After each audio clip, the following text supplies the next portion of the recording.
Hey everyone, welcome to my stream. So I didn't stream a couple nights ago. To be honest, I've been extremely busy for the last week and a bit, just stuff at work. So I actually didn't even get a chance to go over any of the code I did since last week. Usually I have some time in between streams to work on my stuff, but I didn't actually do that. So I'm just gonna spend a little bit of time. One thing I did do one night earlier this week is I just kind of thought a little bit about what I want to do next based off of the stuff I learned last stream. And I wrote down some notes here. So basically I was thinking about, the whole overlay versus screen size mismatch problem, which is what I worked on last week. And basically the CRT screen is smaller than the overlay. And in fact, what I ended up realizing last stream is that there's also an aspect ratio difference between the overlay and the CRT itself that I need to take into account.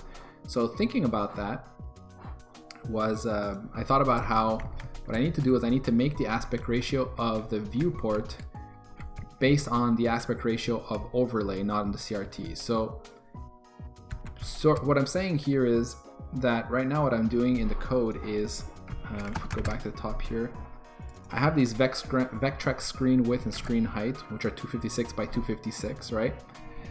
When we call set viewport, which is really basically called for the window size, I'm using this to determine what the projection matrix should be, and I'm actually setting I'm setting the window size to be based off of the CRT aspect ratio. So I think we see that in STL render, STL engine, that's right. And it's here. I have this window height from width, and you can see here I'm doing this 4 divided by 3. Now, there's a lot wrong here. What I want to do is, what I'd like to get to is a place where we can set any window size. And it doesn't matter what window size, you can even resize your window, maximize full screen. And then I want to have a correctly positioned, viewport within that window that is based off of the CRT's, the overlays aspect ratio, and have it be maximized as much as possible while not distorting it within the view.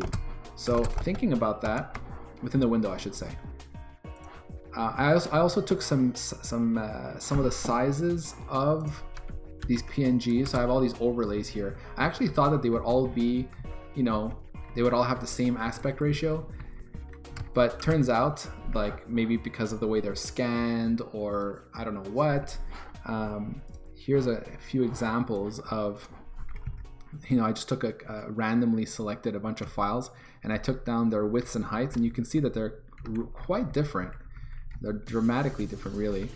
And I computed the width over the height, and you can see that basically there's a few 0.78s, all different values, 0.77, 0.78, 0.79, even a 0.81, 0.84.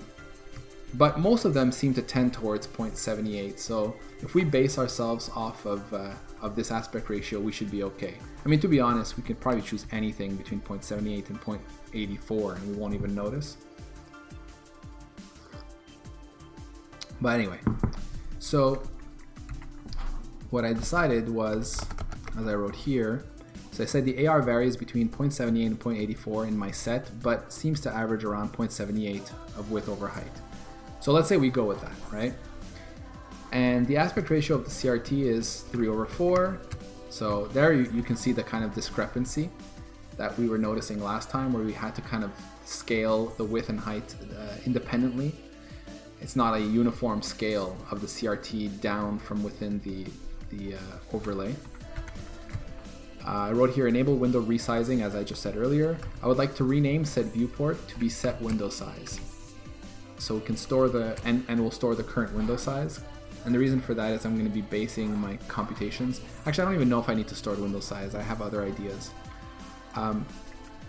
So that's it. I want basically set viewport to be set window size because it's not about setting a single viewport. That's typical, right? Usually I have this concept of setting one viewport, but I think what I'm going to do is have multiple viewports. I want to have a viewport for the overlay, and I want to have a separate viewport for the CRT. And the reason why I want to do it that way is that then when I'm dealing with my shaders and my rendering, I can just assume full screen or full viewport. I don't have to like do what I was doing last stream, which is trying to resize my texture within the viewport that I just, you know, the full viewport of the window. I think that might be better. You know, maybe I'm wrong.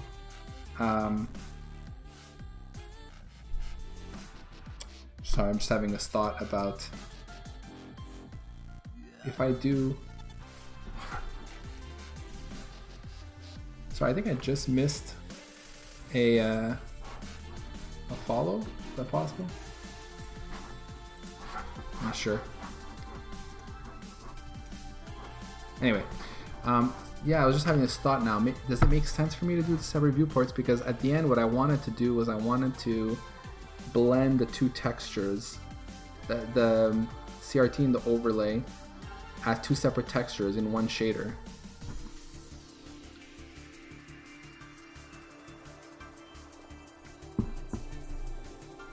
Oh yes, yeah, no, that totally makes sense actually, because basically what I'll do is I'll just kind of use the viewport to allow me to easily set the size that I want for each one and render to a texture, and the texture will have the right size, and then afterwards I'll have these two textures of differing sizes, and yeah, that's the tricky part, isn't it? With two textures of differing sizes, it's going to be a bit more challenging to render them without doing some kind of scaling.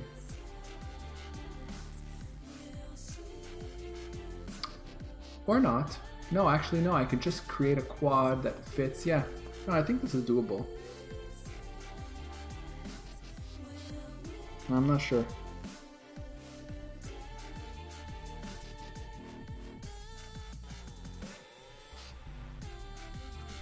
Let me think here.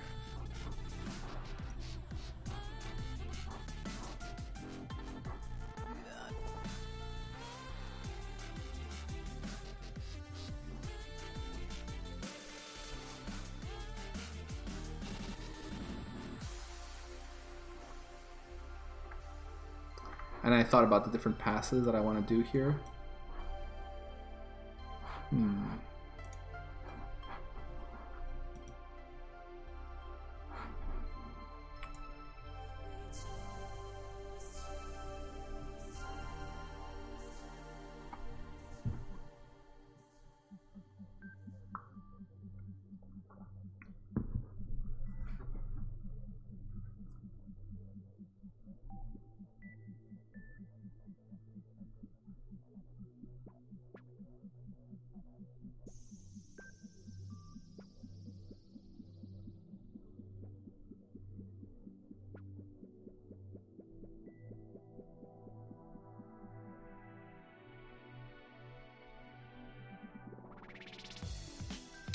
Yeah, just thinking that maybe it doesn't make sense for me to have multiple viewports because of what I said.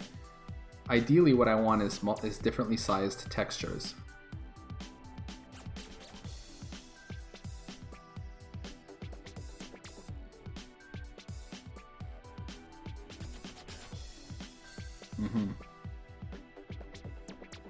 So I get the window size, I figure out how to maximally fit my, I do create a single viewport that would be based on the aspect ratio of the overlay in there. Yeah. So maybe I can do a little drawing to just to kind of explain a bit what I'm thinking. So like if we think of, let's say this is the window, like this, right? What I want to do is, let's say red will be the overlay. So what I want to do is I want to be able to fit the overlay and maximize it, like best fit in this case, let's say to the height of the window, so that we get the most view we can while not distorting the overlay. So let's say this is the aspect ratio of the overlay here. So it would best fit the window like this, right? And then within there, let's say I choose blue or something. In there we know that we also need to render a CRT. And like, let's say the CRT looks something like this. The CRT texture, you know? And I'm kind of purposely showing here like this width here is larger than this one here because it's not a linear scale down from the overlay to the CRT, right? So given the window size, I need to compute this viewport that I'm going to set. The viewport is going to be the red line. It's going to be the same thing that I want to set for the overlay. After that, I create this texture for the overlay, and I create a texture that I have two choices. I either create a smaller texture, like a smaller frame buffer and a smaller texture, and then render to that frame buffer as though it were full screen, which I think is what I would like to do. And like this is be like, say the CRT is the game screen. It's where all the lines and stuff are rendered. So if I have a frame buffer that is this size and I render to a texture through it, it's just, you know, straight up rendering as though like to a normal screen of that size.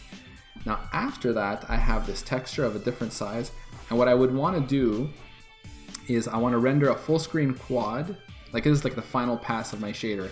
I say render a full screen quad that has the overlay texture on it, and also render a smaller quad, again that fits exactly within here, this here, with the other texture. And all these would be perfectly fitted, right? And then in my last shader, I would sample from both textures. Does that make sense?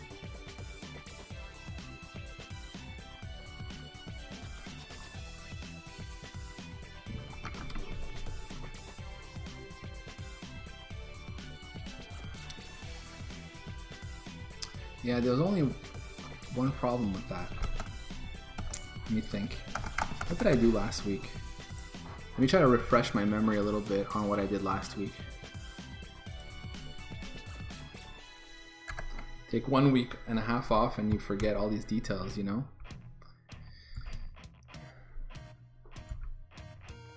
Oh yeah, so last week we actually used the GL blend func.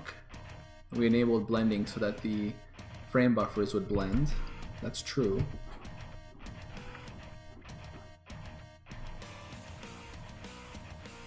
Okay, what is this here? Darken texture.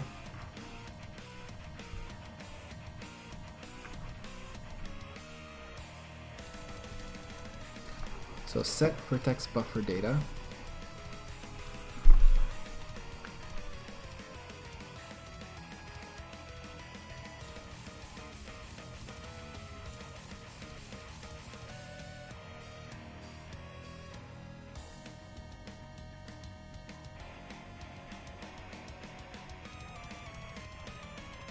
Oh yeah, so this was about sending the UVs. Oh yeah, that's what this was about. Okay.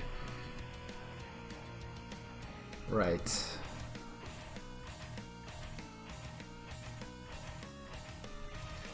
Yeah, I needed to send the UVs because I was scaling.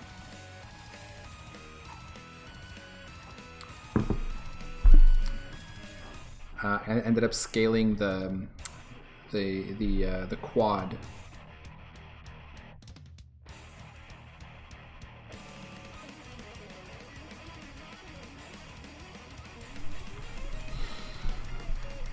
And then I turned this code into a render texture function so that I could call it twice, if I recall.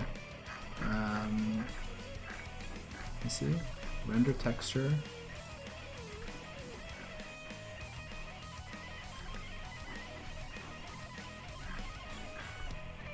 Here. And then I have a scale here. Just trying to remember here. So then, then I did render texture of the CRT followed by a render texture of the overlay. Now this one gets scaled. That's used internally So I say texture to screen. Right.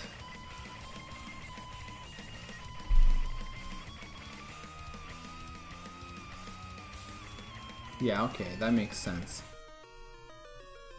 That makes sense.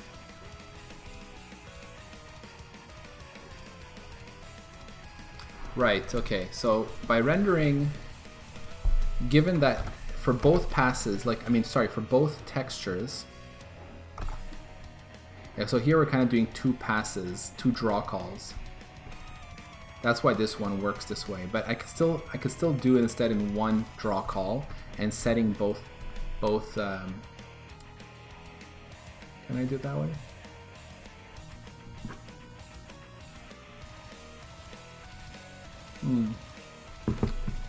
Okay, that's the tricky bit.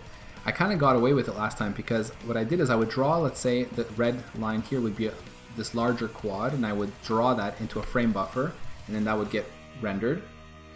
And then I would do a separate draw call where I would draw the same sized viewport but a smaller quad, which meant that the rest here was I suppose black, because I think I cleared it. Yeah, I think I put alpha in there. When I create the buffer, let me see.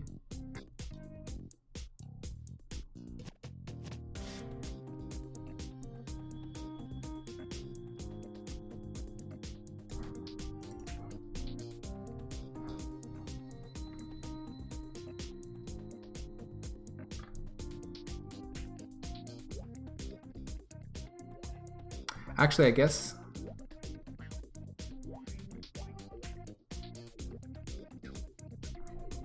I'm not sure actually. How did I let me actually check this out. What do I have here? I have some commit.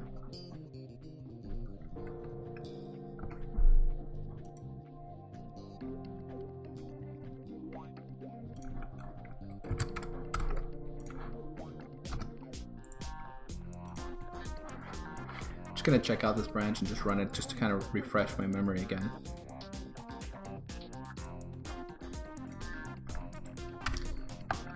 What I'm thinking about is, do I worry about the fact that when I'm resizing the window, what happens with what's in the frame buffer, like that I'm not drawing to?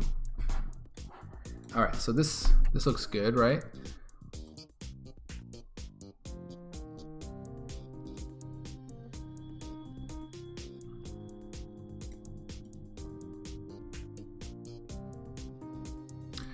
I guess, oh, okay, I know what's happening. In effect, what's happening is that when we darken the texture, that kind of takes care of the fact that the full buffer always goes to black with alpha black. So I kind of get away with the fact that I'm not really taking care of the rest of the screen. It's taken care of by virtue of the darkening of the entire screen, the entire buffer. So that's rather important, actually. So then that tells me that I can probably do what I'm thinking.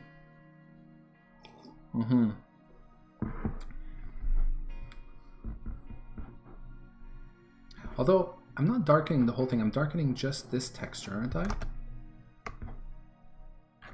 Okay, now I have the code. Let's go take a look.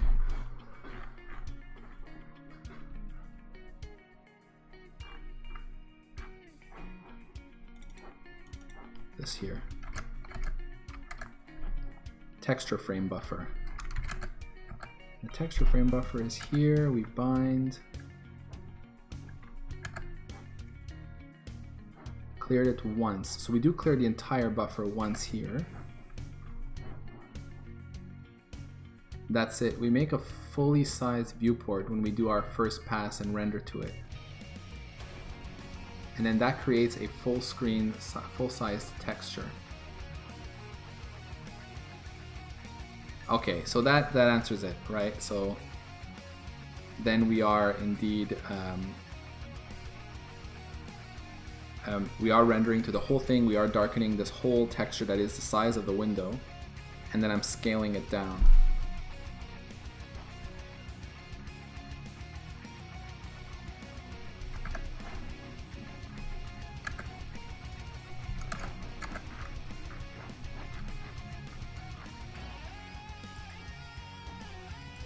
Oh, and that's it. And we clear the whole screen. So that's it. So because we clear, when we render the screen, we first start by taking the frame buffer, which is the screen buffer, and we do clear it to black. And then we render the game screen to a smaller texture inside there.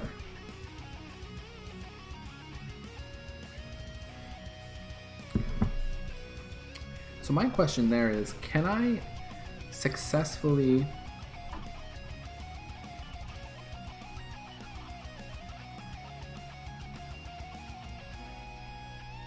So maybe I should change my strategy. Maybe what my strategy should be is I drew this blue here thinking that would be the size of my texture.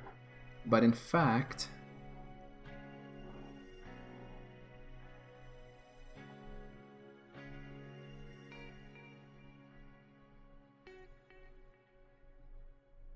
what?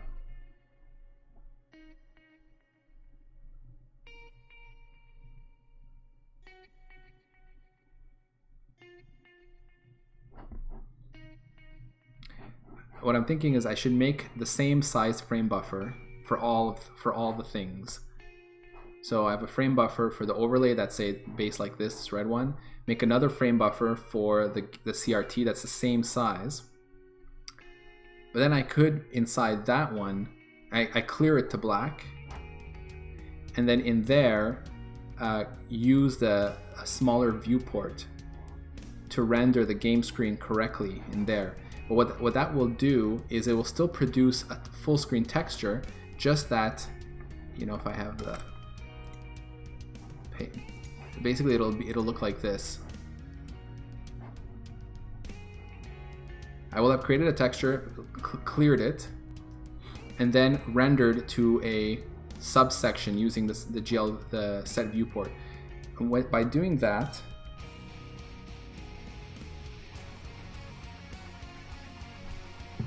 does that make sense?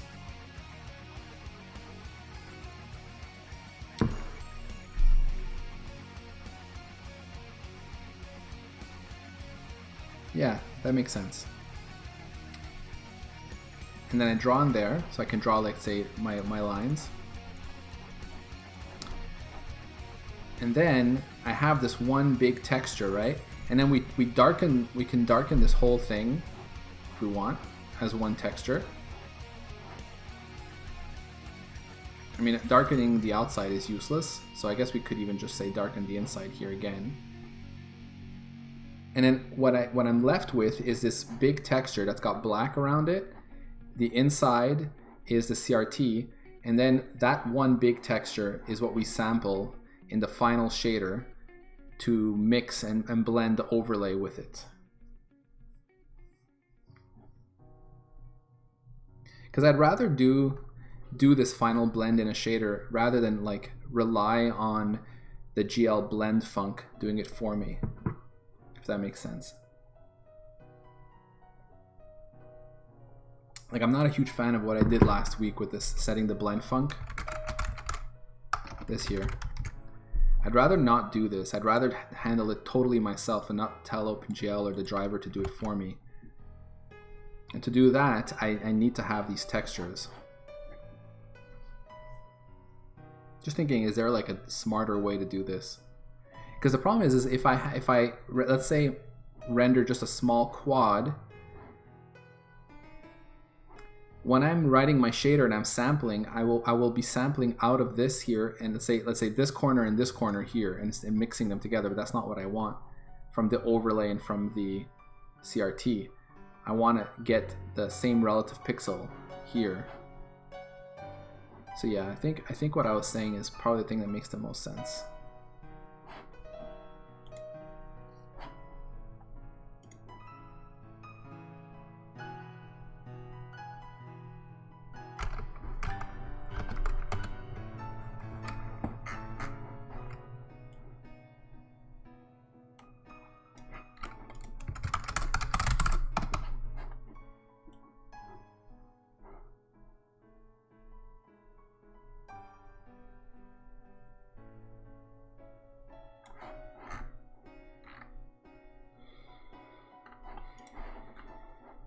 All right, let's do this incrementally and see how it goes.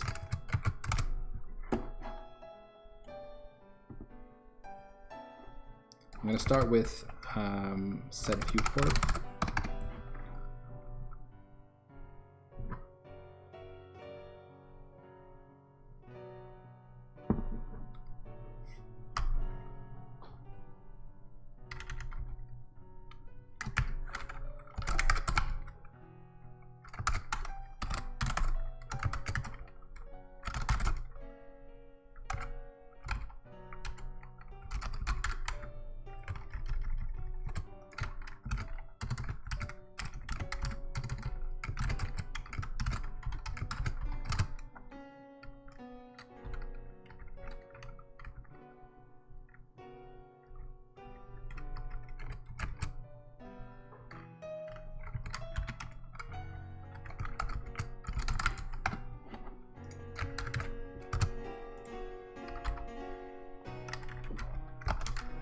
And I had written down a little bit of math here that I did last time.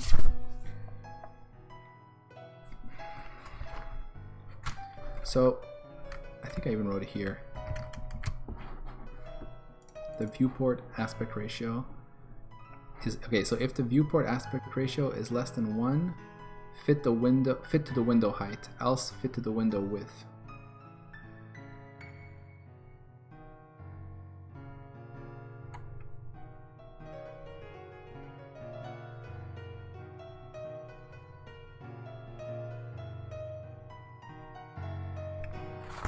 If I can remember what I did here.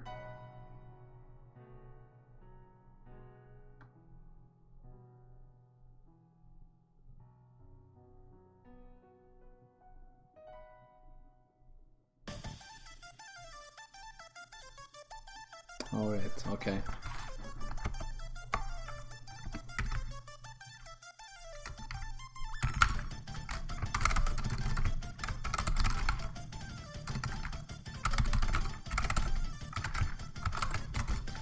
So what did I say I wanted to use? Like 0.78, I think it was.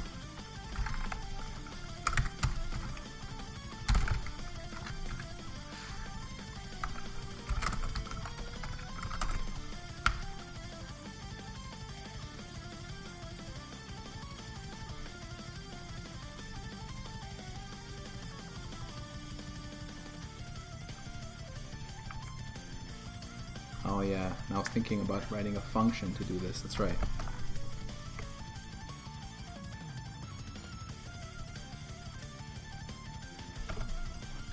Okay, that's it. Something like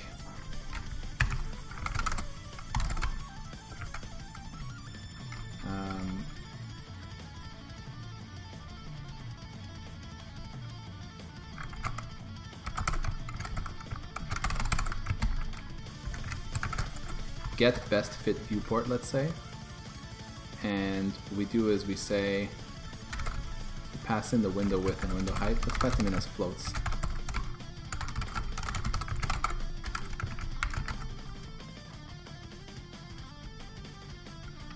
And let's pass in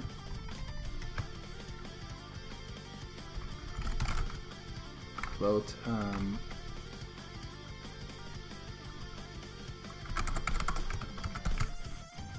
the target aspect ratio. Okay, so the idea there is to say we're gonna do like this, right? Auto viewport or overlay viewport. It's going to be get me the best fit for a overlay AR of 0.78 given the current window width and window height.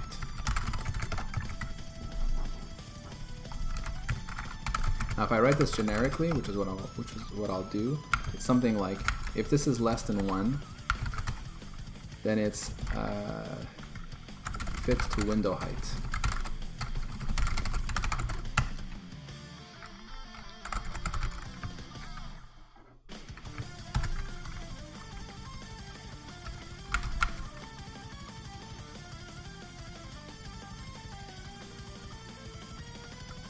So we'll use the window height for the last parameter, and then for the window width, I think it's, do we multiply the target aspect ratio?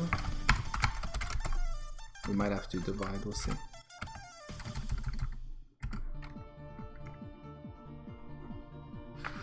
me think.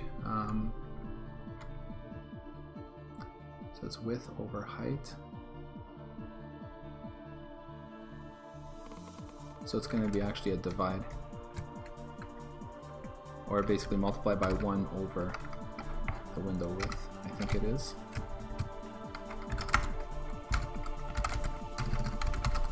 So basically we use the window height of the window. So we say we want to fit our viewport to that height. And in terms of the width, we want to compute a width that is a fraction of the window width based on the target aspect. And the aspect ratio here is width over height.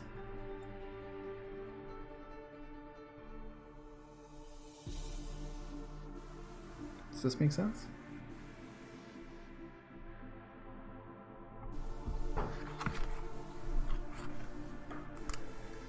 Let me just draw this.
Okay, so let's say 600. And if this was 0.5,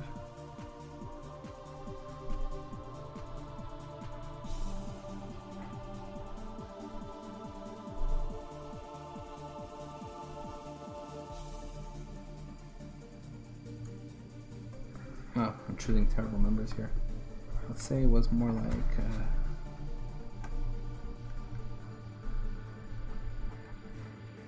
this.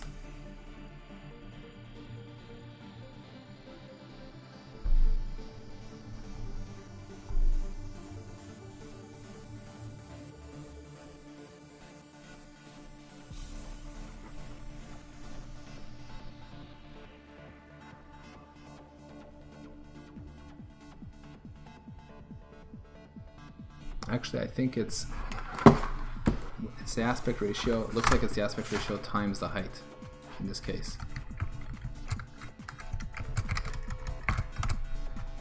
Yeah, I think that makes more sense.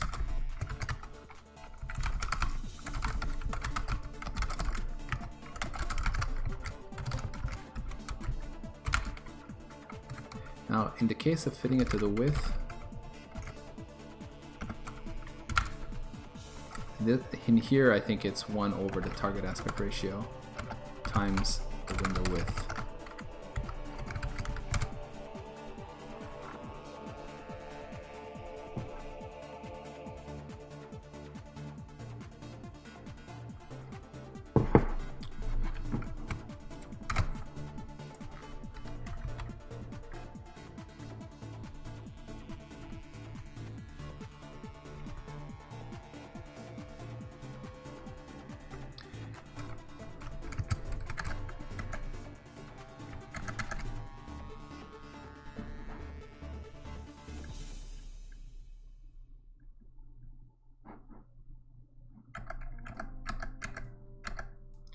As a quick test, I think we can see what we get here.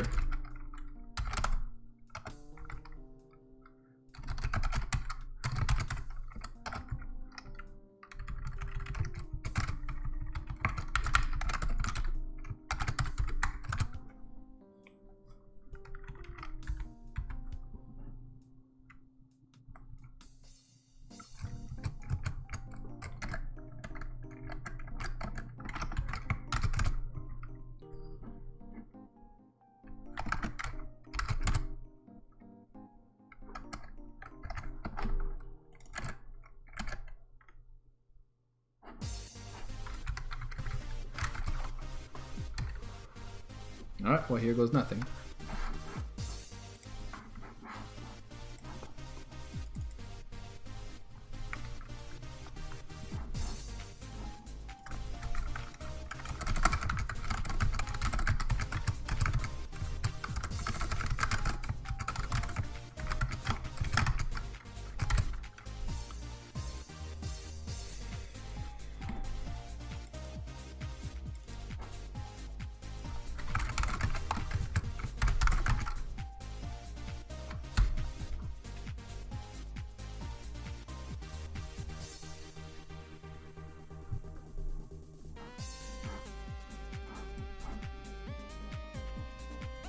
Okay, so this looks like it got clipped, so that's not quite right.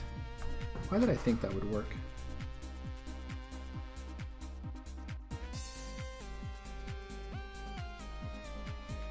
Yeah, that's true.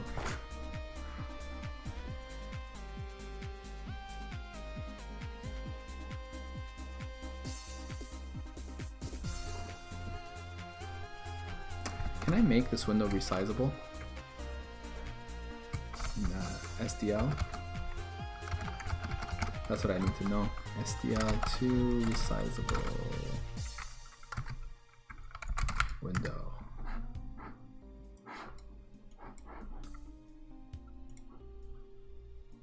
I guess I could do it in the create window. Oh, one or more SDL window flags. Resizable.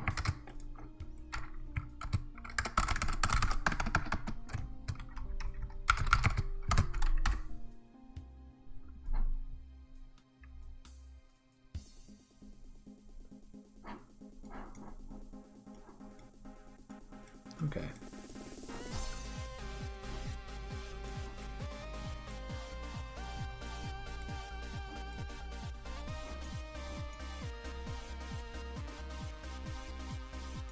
Yeah, I'm not sure I trust whether we're actually seeing what I think we're seeing in terms of what I'm doing here. Oh, I don't even think I'm calling set viewport when we resize, so that definitely won't work. I need to handle the resize.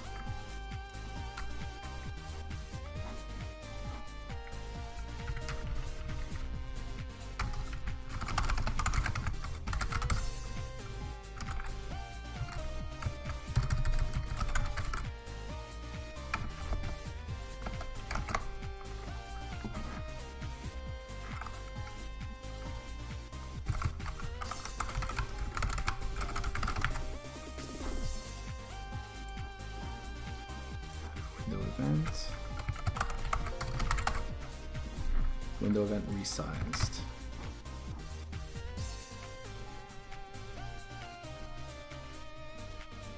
Window %d resized to data 1 and data 2. Okay.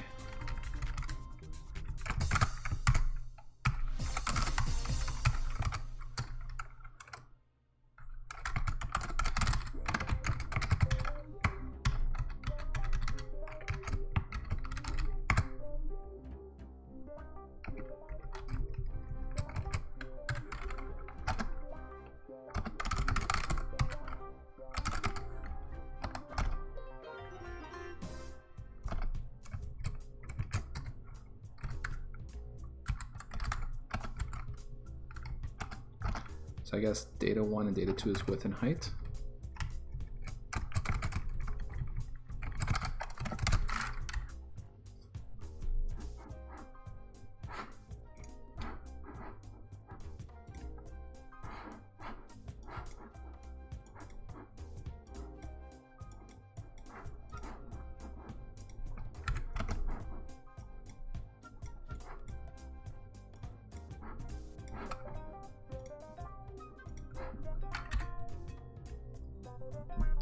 Do I need to tell it that we want to handle the resize events?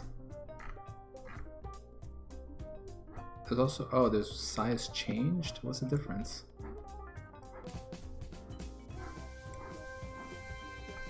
Window event resized, window event size changed.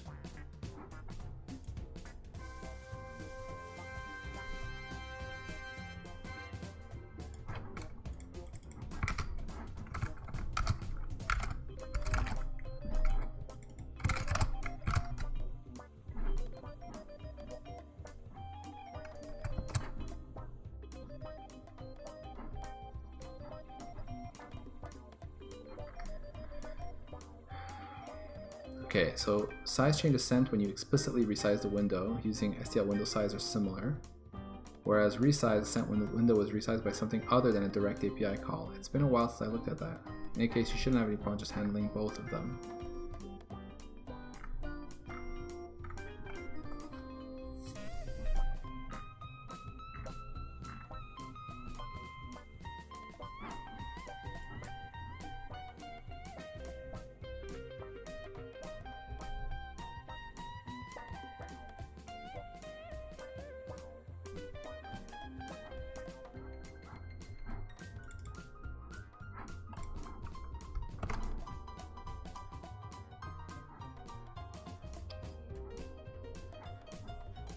So it sounds like it's the second one that we always want. But then do we use the same? Yeah, it's the same thing. Okay, let's try that.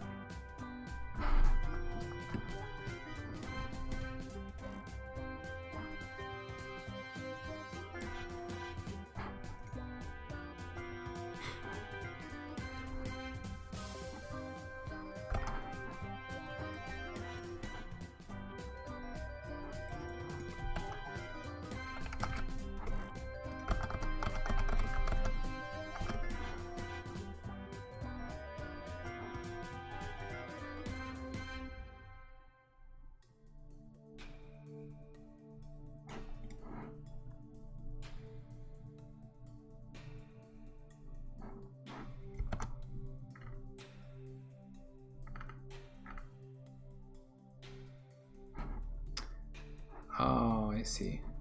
Okay, I'm not doing this right. I need to first look for a window event as the type. Okay. And then when it's a window event, then we handle like sub cases. So we switch here on the window event itself. Okay, okay.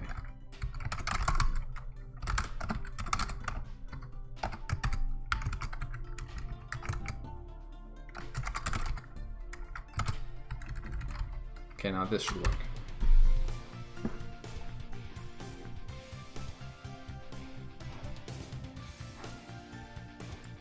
There we go. So now we get 600 by 617. Ah, there we go. So let me just disable this breakpoint.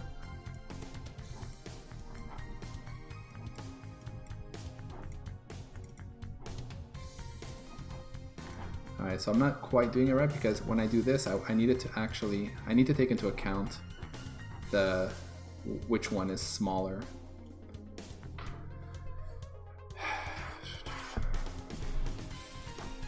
Okay, so I totally had this wrong in my mind.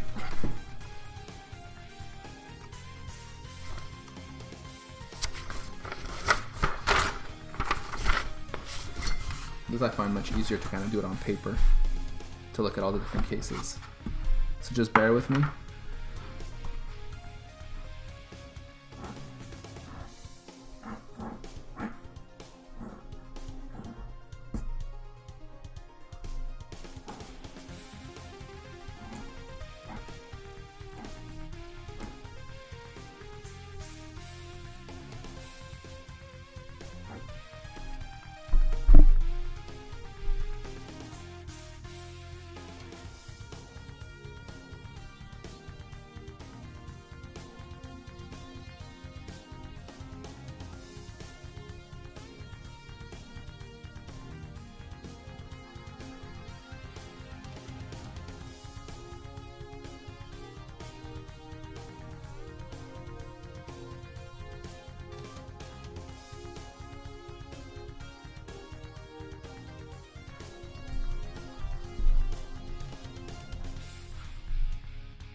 going to call this AR.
Something like this.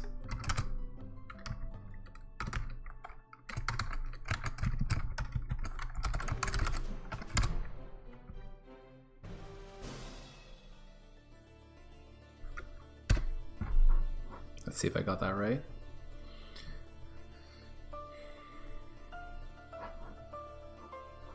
Doesn't look like it. Looks like I got it the inverse way.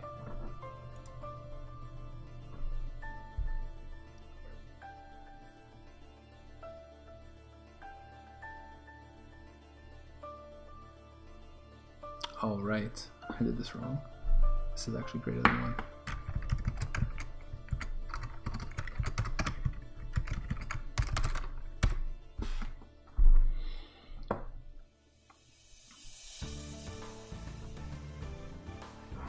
Okay, that looks better.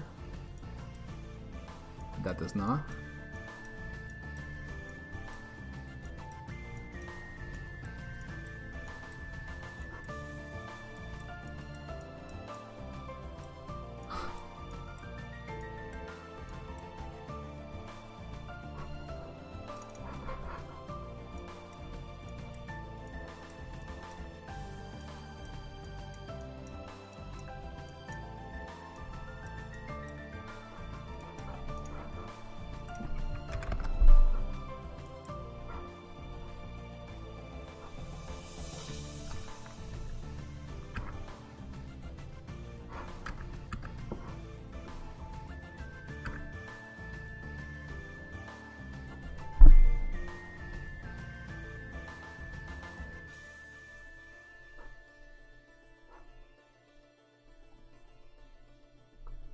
Yeah, I'm not doing this right. I can't just look at the aspect ratios independently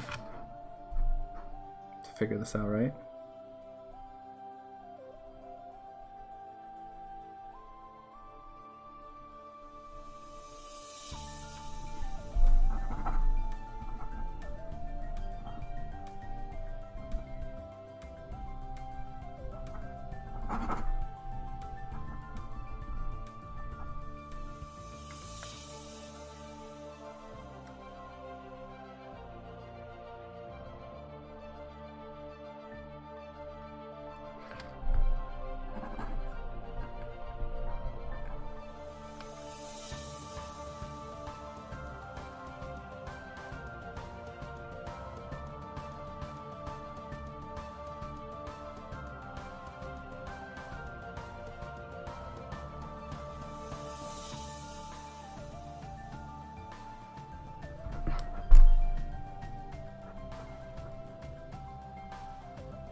There we go. It's based on the relationship between the two aspect ratios. This is pretty good, and I just need to compute the offset so that it's actually centered in the window. Right now I was just dealing with width and height, which is a good way to start.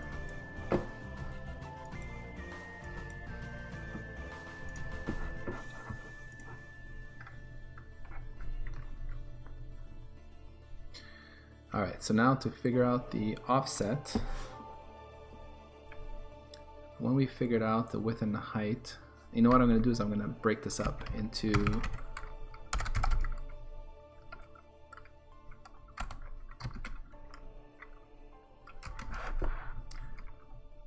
you know what we'll do? We'll do it like this. We'll say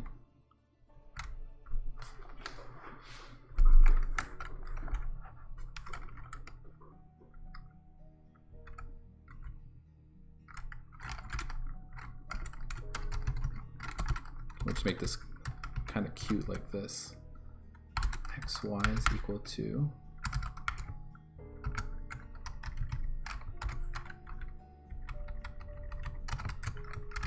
and immediately called lambda. And what we'll do is we'll return the width and the height this way, and actually this will be width and height.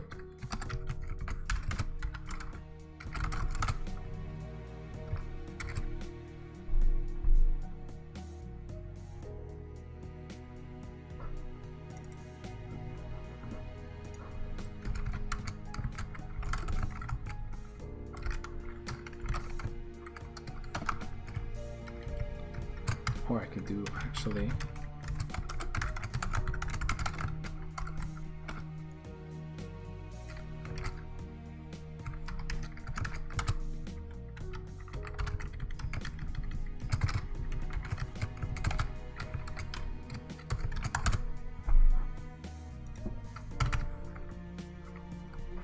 so I've got the width and height now, and what we do is we say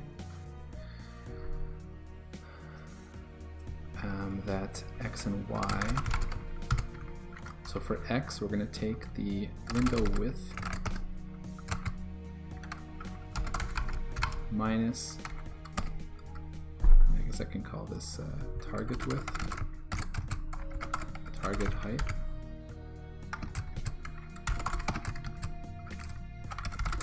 if we go with our names, target width divided by 2, and window height minus target height divided by 2. Does that make sense?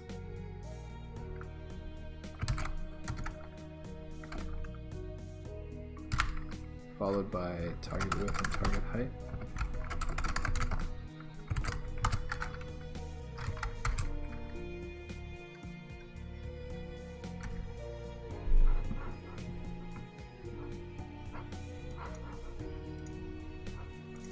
No, not quite.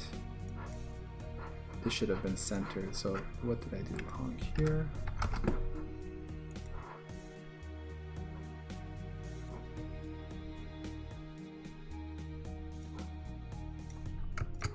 Oh, I think I'm just not using it. Yeah, okay. So this is computing it correctly, I just need to make use of it. Yeah, I'm not actually doing that anywhere right now.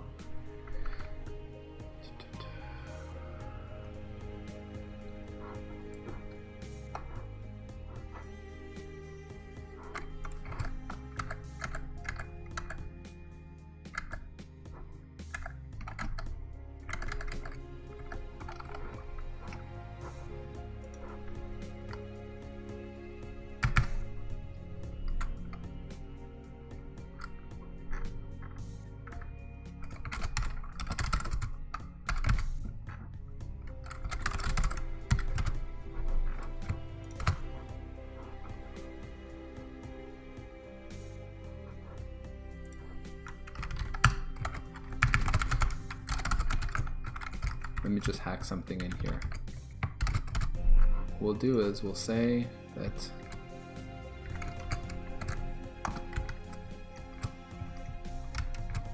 what we want to do instead of this is we want to say GL viewport, and actually, yeah, you know what we'll do is we'll make a function.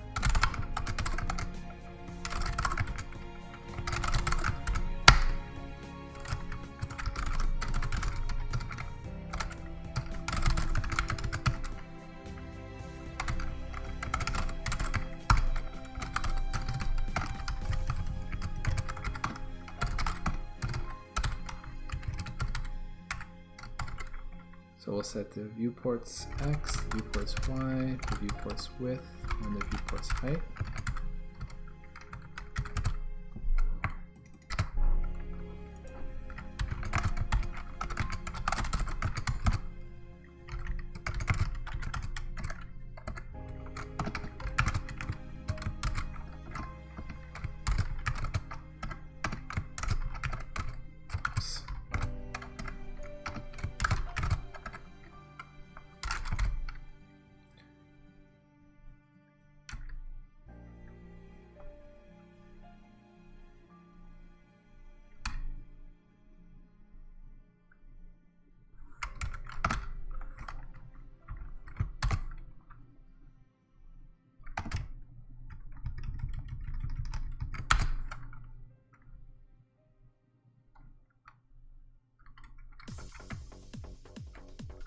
Oh, so it actually doesn't want floats for these.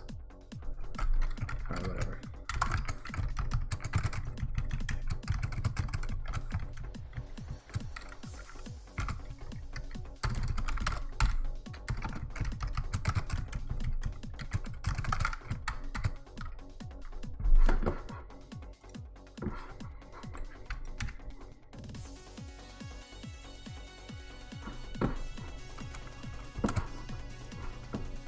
Alright, that's better.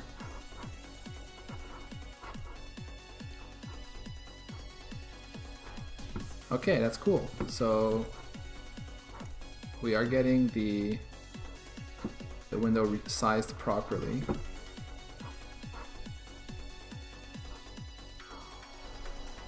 This is really cool.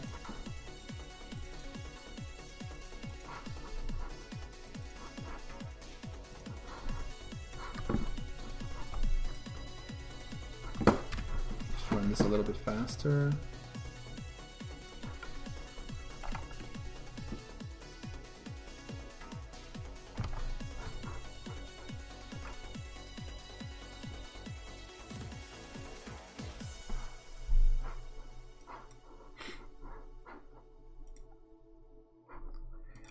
I'm aware that everything's messed up in the middle. That's fine. We'll fix that.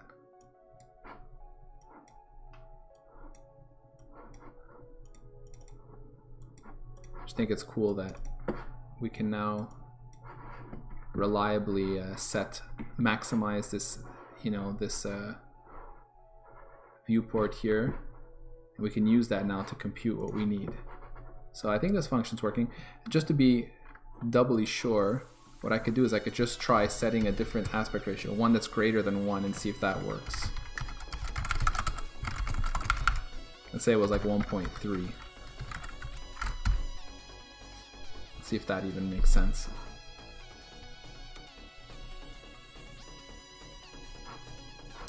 Oh, and so not quite.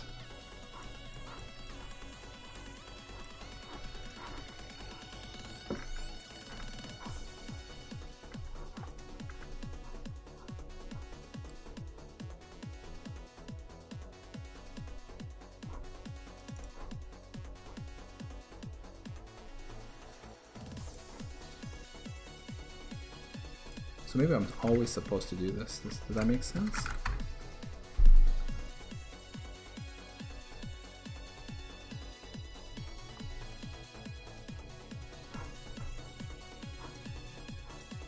Interesting.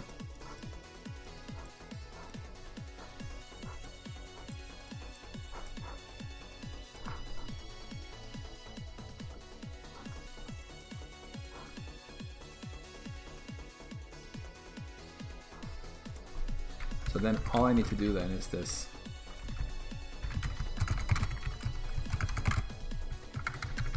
We just check to see if the aspect ratio of our target is less than or equal to the window's aspect ratio, then we want to fit to the window height. Otherwise, we want to fit to the window width. But actually, yeah, that's right.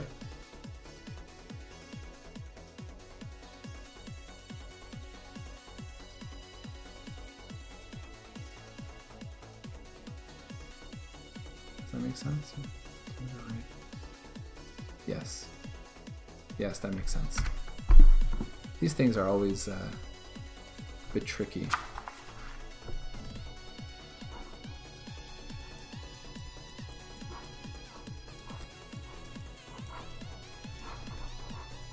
Now if we set this back to 0.78. So this is cool because 0.78, as we saw, looks a lot more like the aspect ratio we expect for an overlay.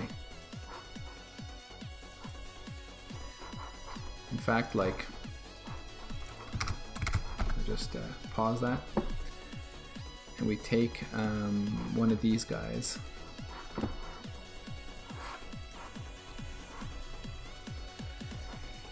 don't know if we can see it, but I know what to do. We'll do this. I have to continue running this.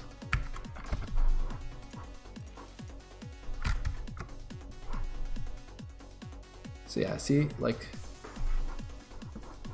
there. We can see that the aspect ratio here is more close. I should actually choose the right image. Let's take the one that we're running here, which is, what's it called again? This game is Armor Attack, that's it.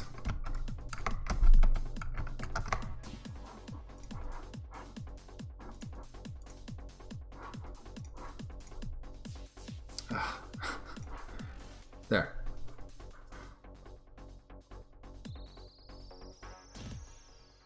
Yeah, so there we go. Same aspect ratio, or very close anyway.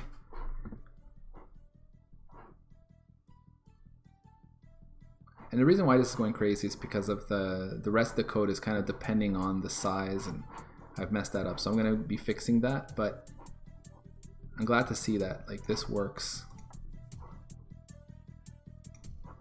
See, like this thing is doing the same kind of code I'm doing. The photo viewer here. This one actually doesn't allow you to go much smaller, but I can go smaller.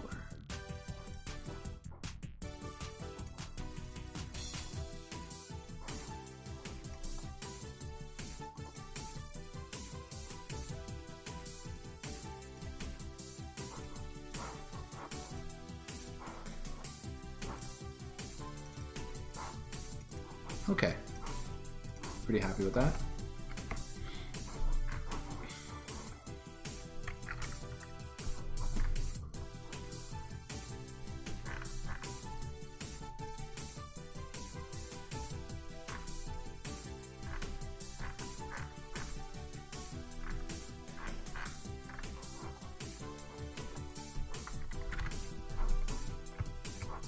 Let's move this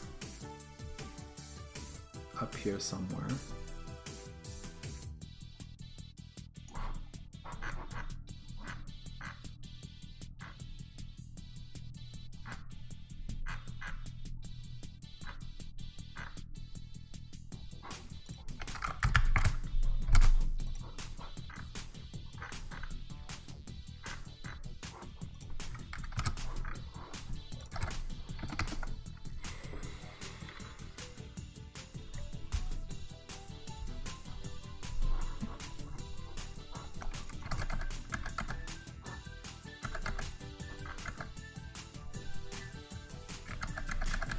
So the next step, now we took care of that.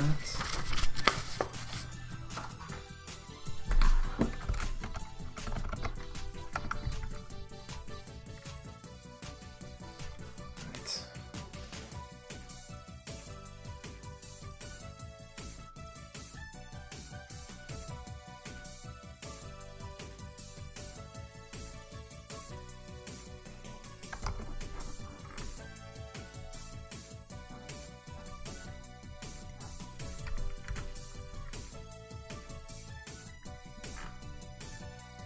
Oh, I think, yeah. The reason why it was all messed up is because of this here. I would need to put back that, then it should be okay.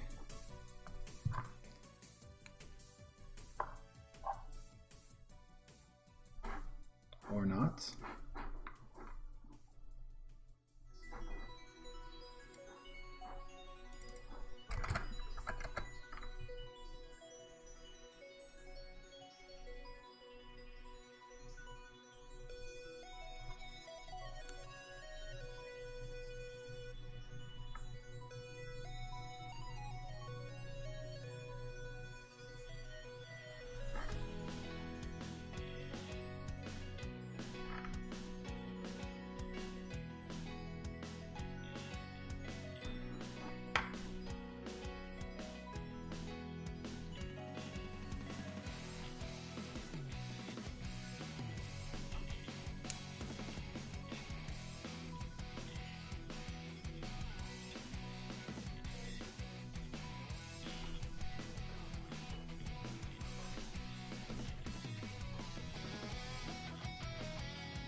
Oh, hey, ABD. Sorry, I missed your message from 8 minutes ago. So much progress since that last time I was here, not even a overlay. I mean, now even an overlay? Yeah, actually, I think if you had watched the stream a couple streams ago, it looked like I was even a bit further ahead than I am now. I'm taking a step back to kind of do this cleanly and properly. I sort of hacked a solution together, but I want to do it the right way. Or at least what I think is the right way.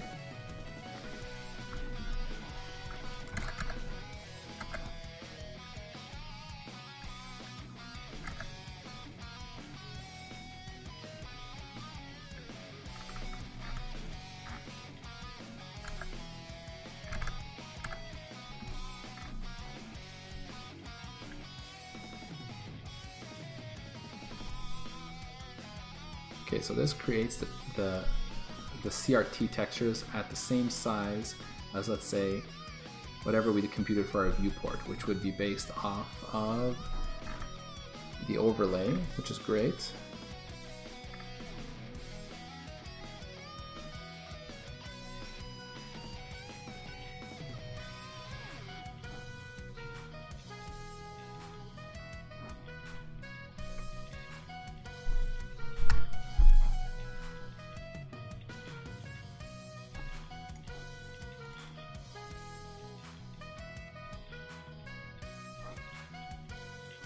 Yeah, I think, you know what? I think it doesn't make sense for my viewport fields to be floats.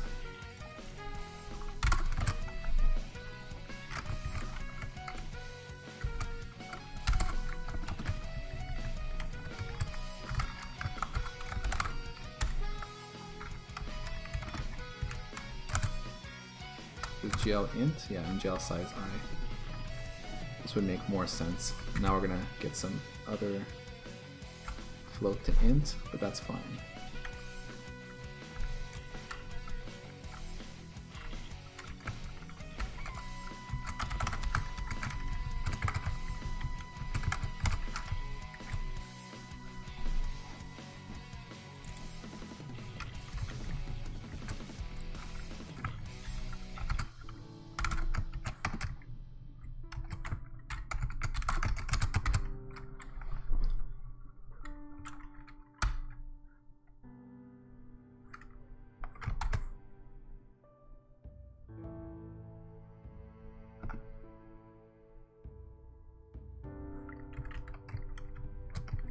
All right.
Now, you know what? I'm going to do this differently.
Actually, I'm trying to understand why it's doing that weird thing.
Hey Lua, thanks for the follow.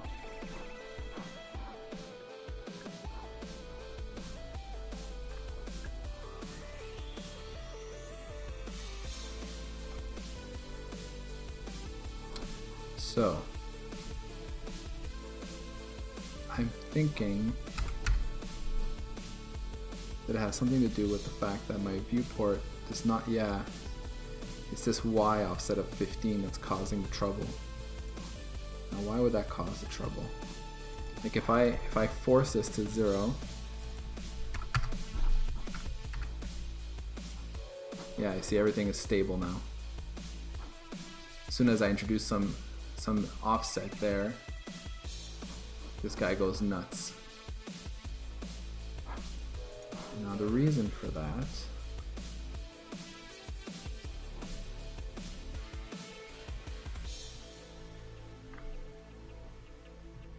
is because I want it to be 0, 0 here. That's right. I am trying to render to a texture that is sized to the width and height. I don't need this offset in here. The offset really only applies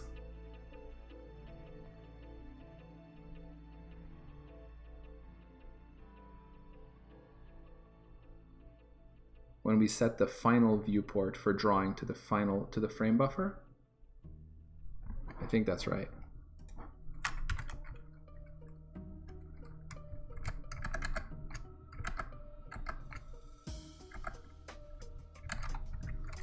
Let me try something.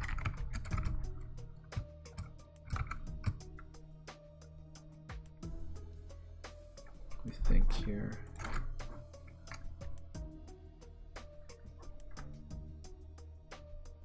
Yeah, I think this is the one that we want to have the offset. Because that's the one that draws to the window.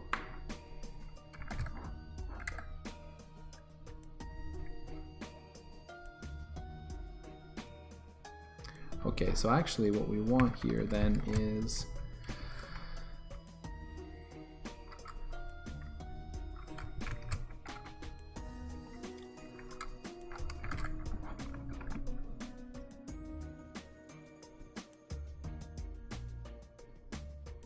we'll call this the window viewport. And then we'll have like a what do we call the other one?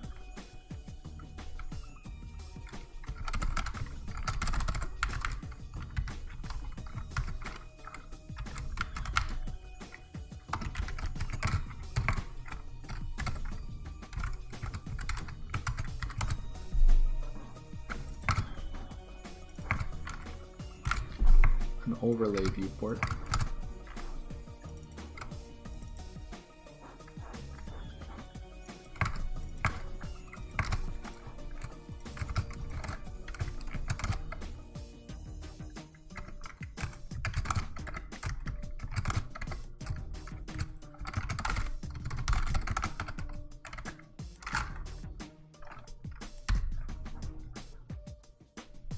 Let me see if I was right. Yeah, this should be overlay.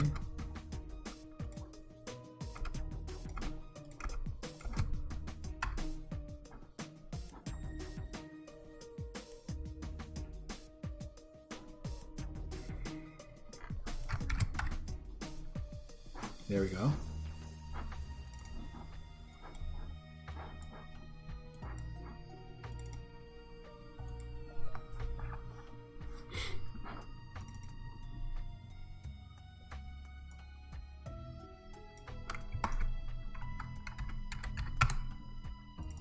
Oh, that's cool.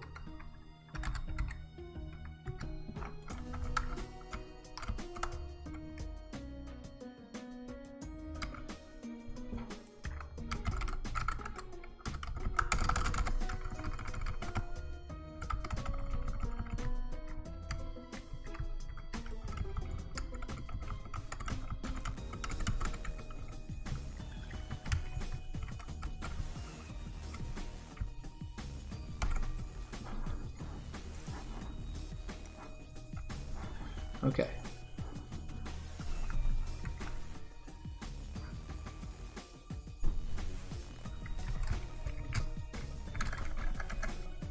I don't think overlay viewport's a good name. It's more like the game viewport versus... Is it the game viewport? It's like the... I don't really know what a good name for it is.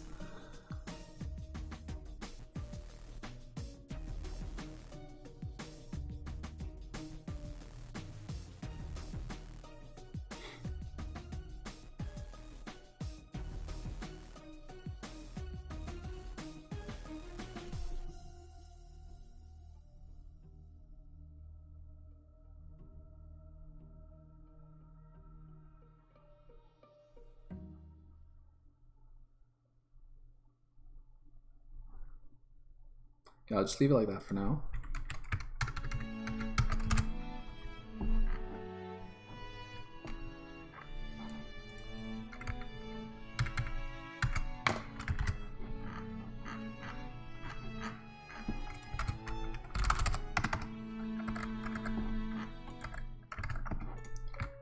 Okay, so I got rid of that. So where are my... Get best fit. So this here,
all right, so the next step is what?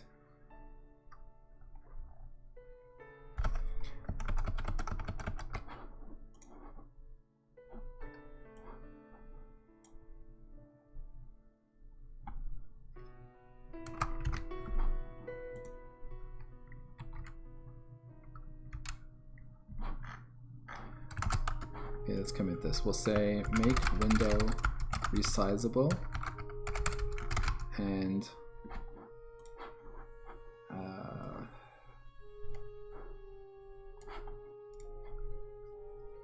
correct and scale game window to best fit, or let's say scale game viewport to best fit window size.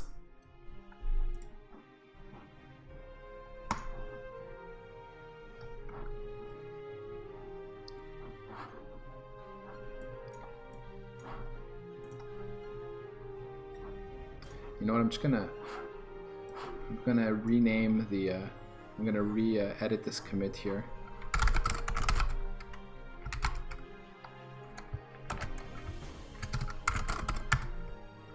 So I'll do an interactive rebase, from master.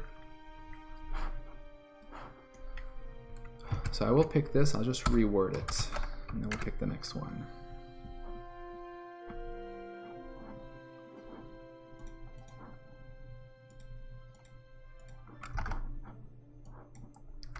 So I'll just say here,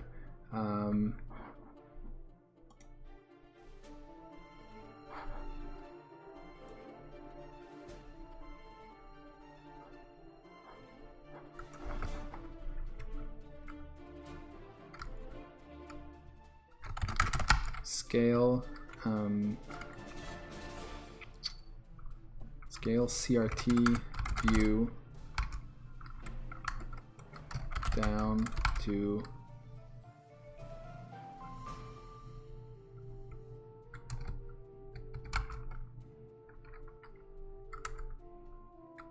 proportion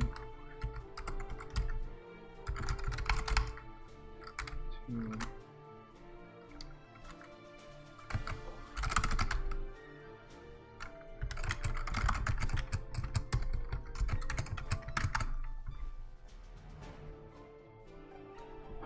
or something like that.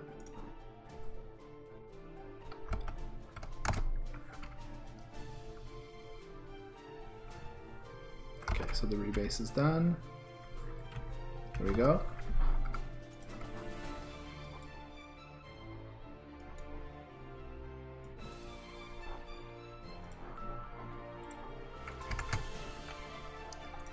Next.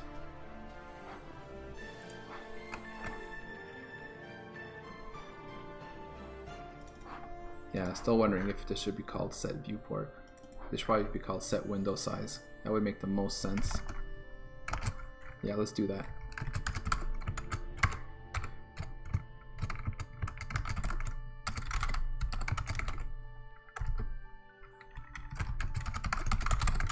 I mean, after all, we're passing in the window width and height. It's actually not really set. It's like on window size changed or something like that, right?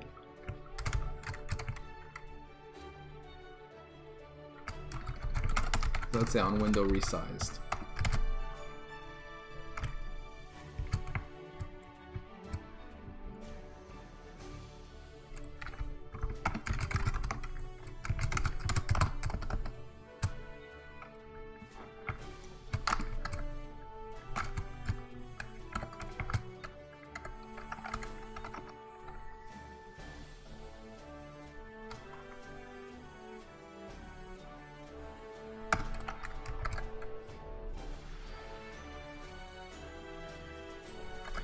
Curious if this gets called at least once when we launch. Usually these window resize events get called once.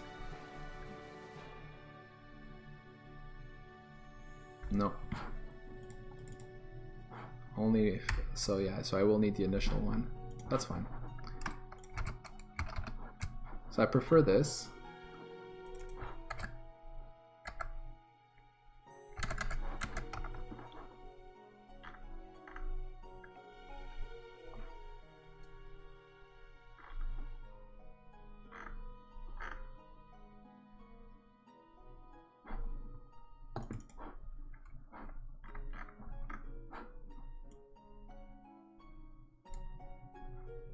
Okay, so now the next bit is to get rid of the GL blend, as I was saying earlier when I started the stream.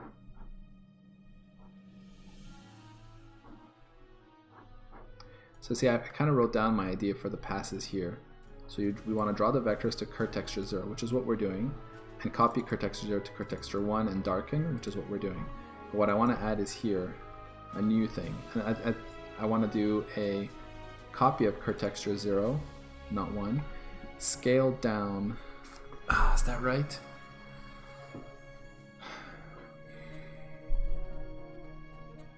Oh yeah, this was when I had the idea that CRT texture would be smaller. Not sure that makes sense anymore. Yeah, okay, yeah, we could do this by saying, when I say scale down here, I mean render a smaller quad.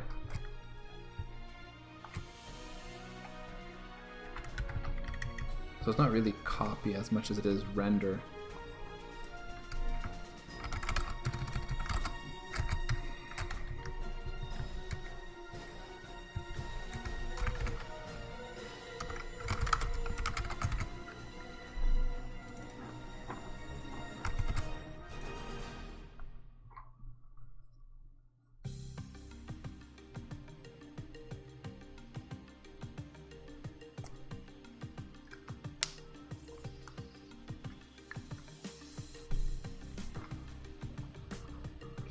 Is that what I want to do? I think so.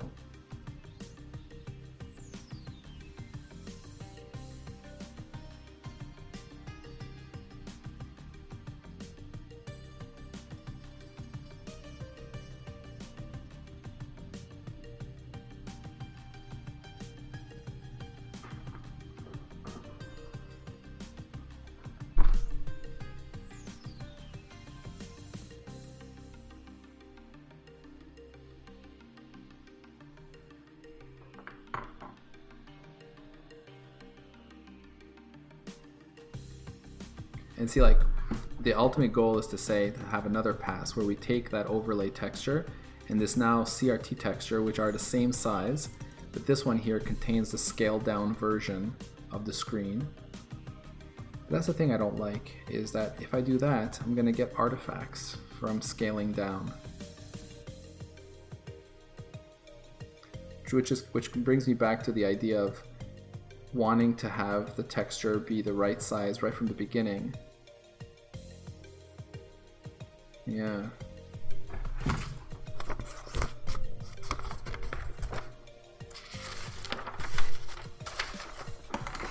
So what if I did it like this?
Yeah.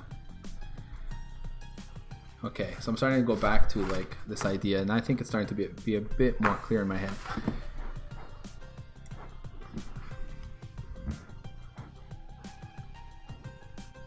Now what I'm thinking is I do create a smaller texture that is basically the exact pixels we want based on the scale that we want for the game screen, right? For that CRT screen.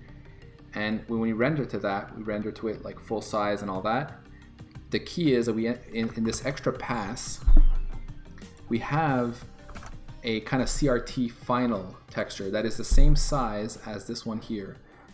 And we do this very dumb render, but we render to it centered a quad that is the exact same size as this here within this. just to produce this texture of the right size so that I can then sample the two textures and blend them together. Seems kind of dumb that I have to do that. Maybe there's a smarter way.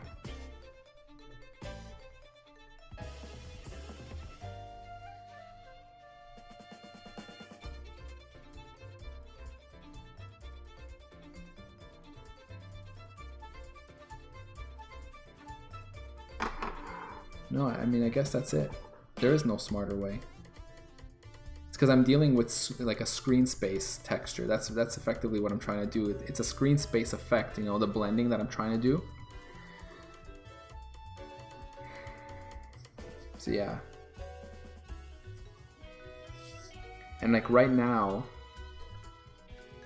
what I'm trying to get rid of is the fact that we're using OpenGL to blend the frame buffer one on top of the other. But that too is basically doing it by using like these equal sized frame buffers that are being scaled to the screen. Or no, rather, it's doing it by taking the second... No, that's it. That's right. That's exactly right.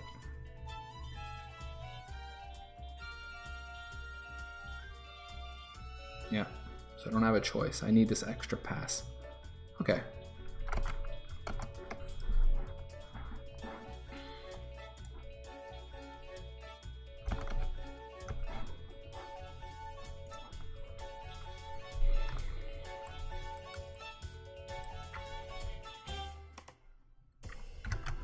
So the way to do this is we want to draw the current texture 0.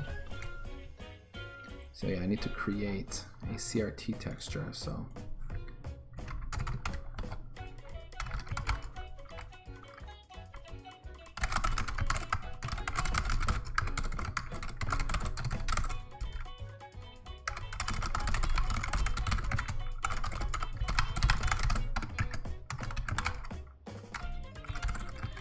I will rename these Kurt texture as kind of a dumb name there. But I'll just keep it for now because I know what they are, and then eventually when this is all working, I'll rename them. I think I'll call these like, you know, I don't know, vector screen or game screen texture or something like that.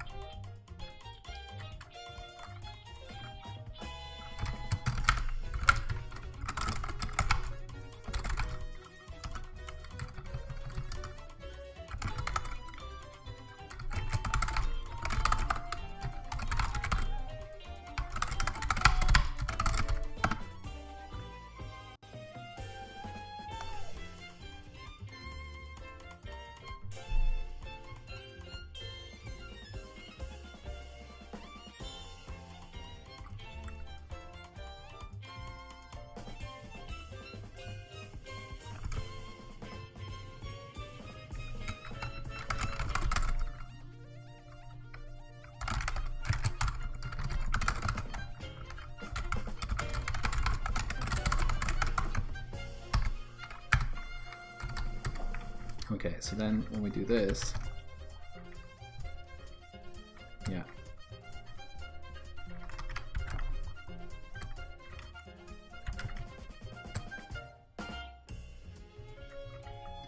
And another thing I need to change is that I want this to do all this now. I need to use, like over here,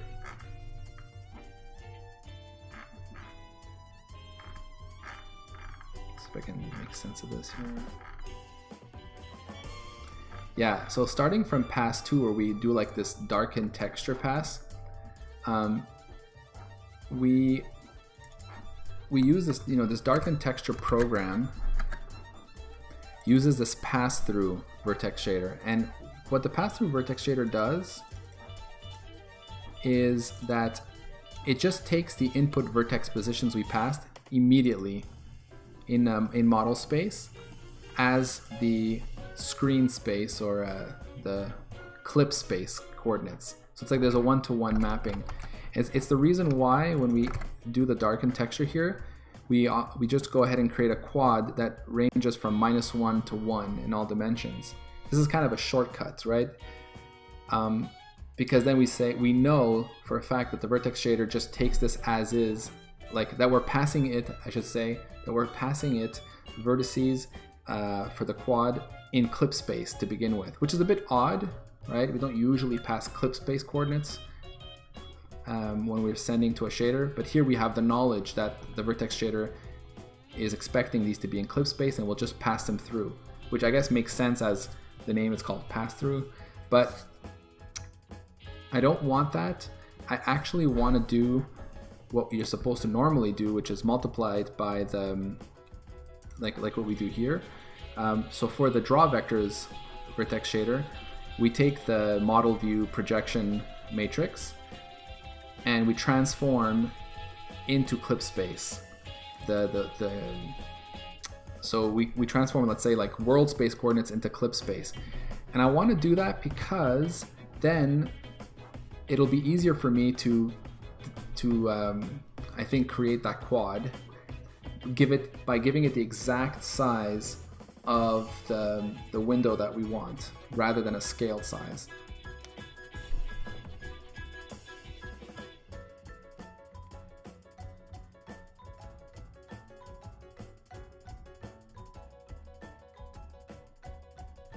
Although it really doesn't matter, I guess, since I'm just scaling it.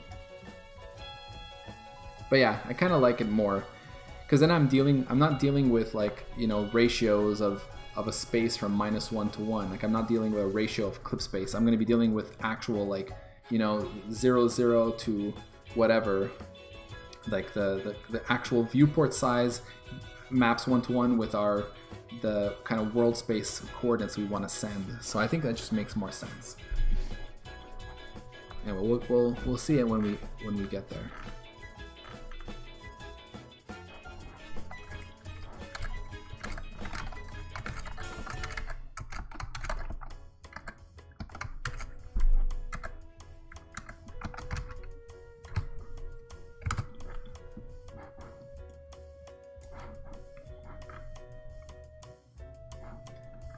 Okay, so then if we're going to do it this way, we're going to want to compute a different viewport.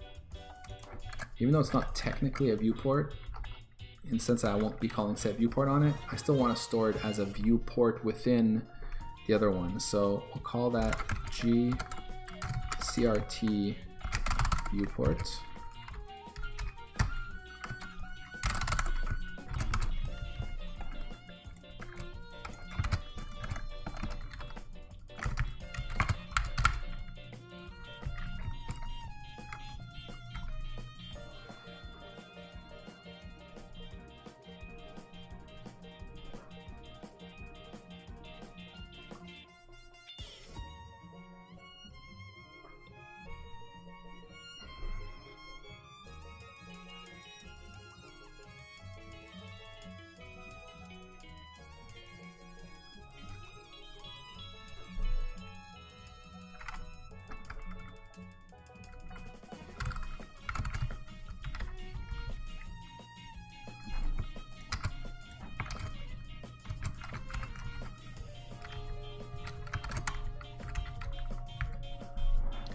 Okay, let me go get that scale.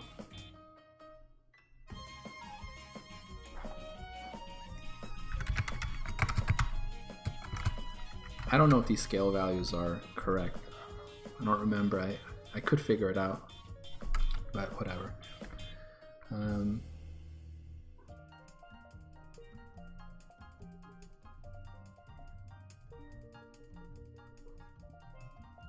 It's true that now I won't be able to tweak them the way I was doing it before, but it's okay.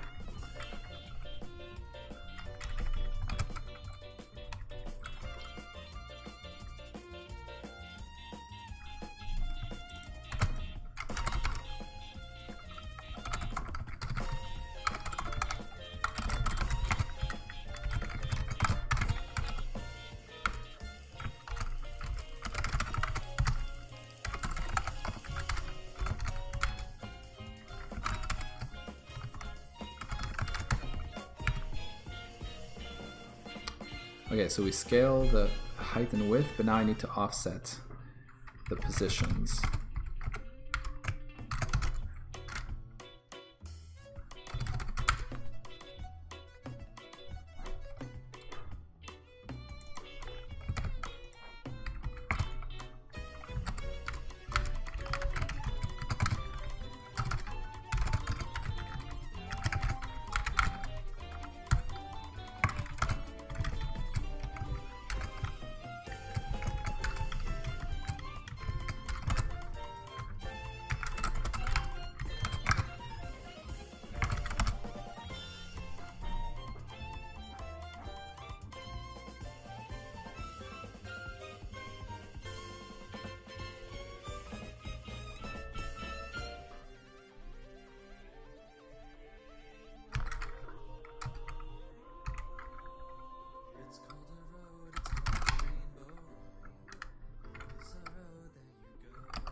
it.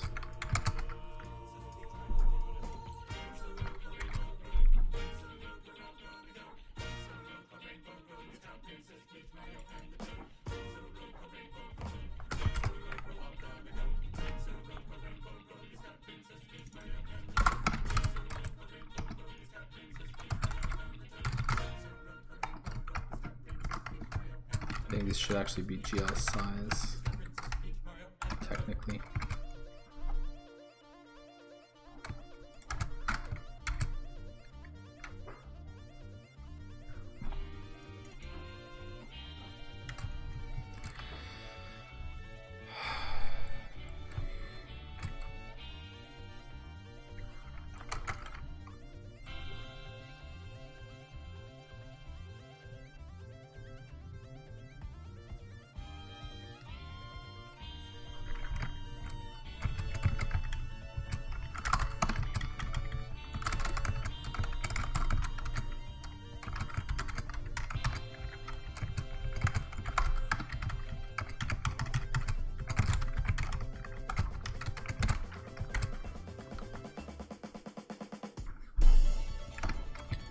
Alright, so we compute our CRT viewport based on these scale values.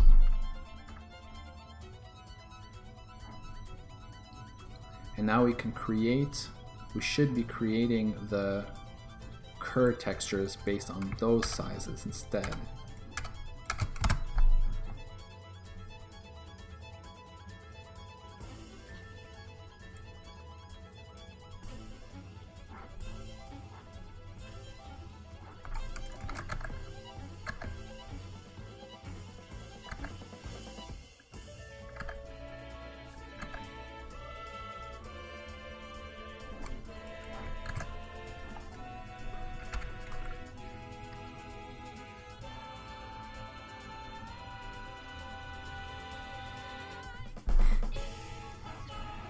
Alright.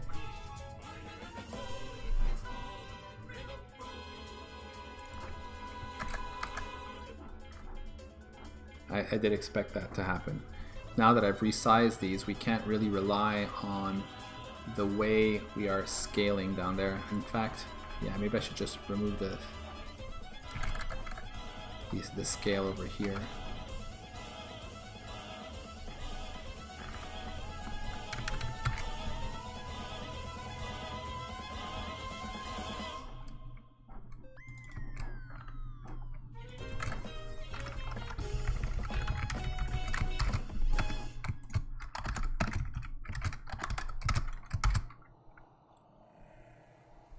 Small step by small step, we're going to get there. Yeah, now it still doesn't work because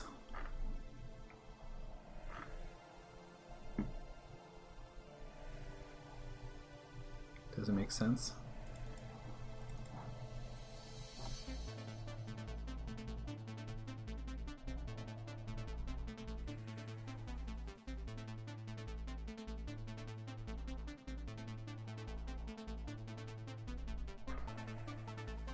We made a smaller texture, and then here we're trying to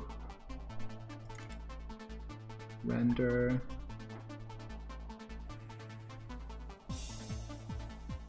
oh yeah, I think I know why.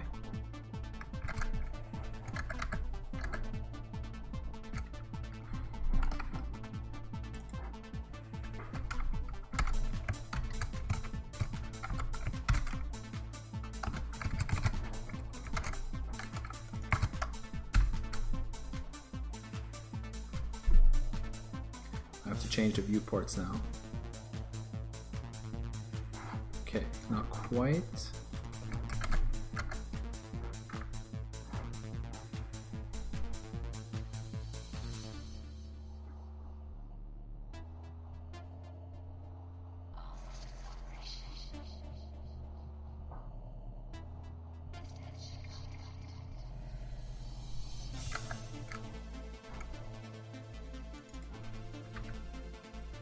Oh, right.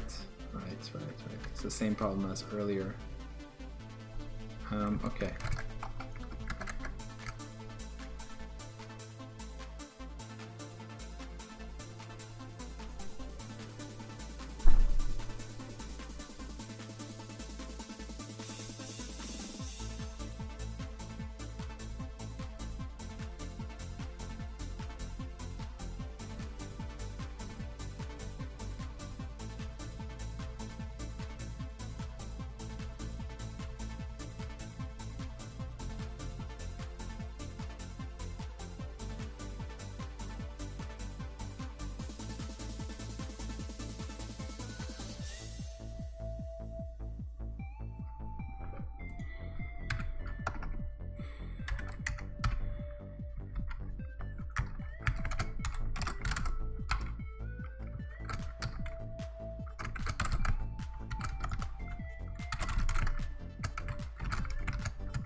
gonna try something a little cute here.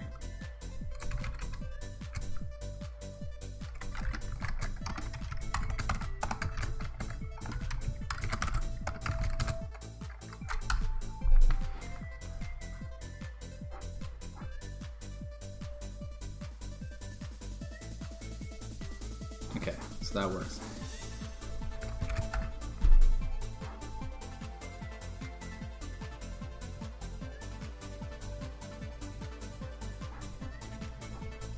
So, I mean, I'm not sure if that's what I want to do, but the problem is the same as before. I compute a CRT viewport relative to the, like what I call the CRT viewport here is made relative to the overlay. So I have this like X and Y offset in there.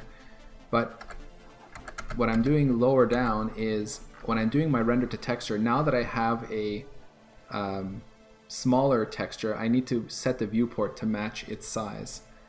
Really what I need to be doing here is querying the texture.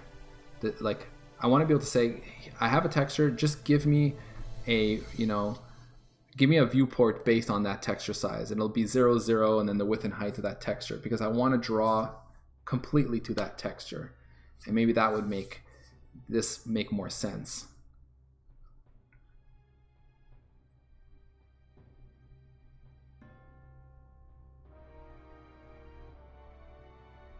But in any case, I know that the CRT viewport is that size. It's what I use to create these textures, but I only use their width and height.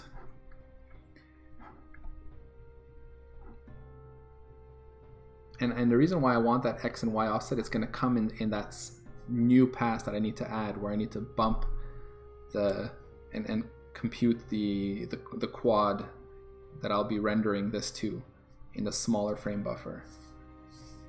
So yeah, I don't know, not quite sure yet. I'll put a little note here. Maybe get texture, maybe get viewport from texture dimensions.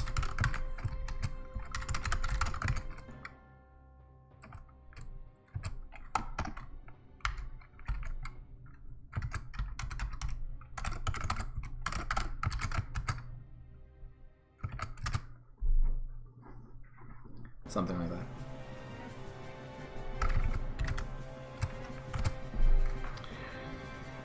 All right. So the next step is, okay, yeah, so we created that.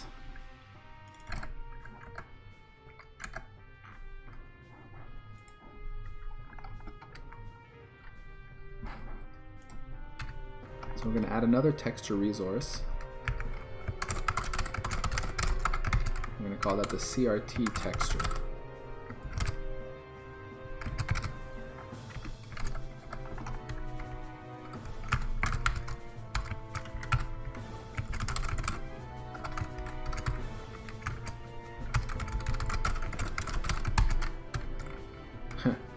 And ironically, the CRT texture will not be using the CRT viewport size, but it will be using the same size as the overlay.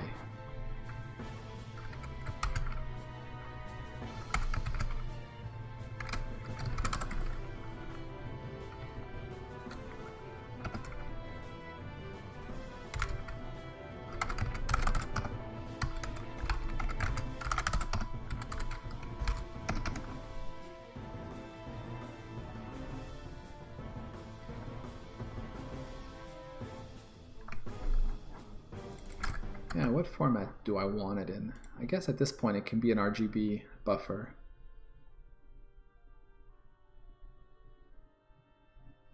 Yeah.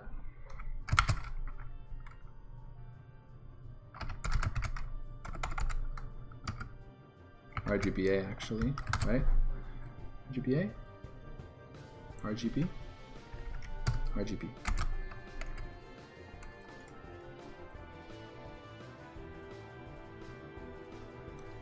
Oops, that's not what I want. It's supposed to be viewport.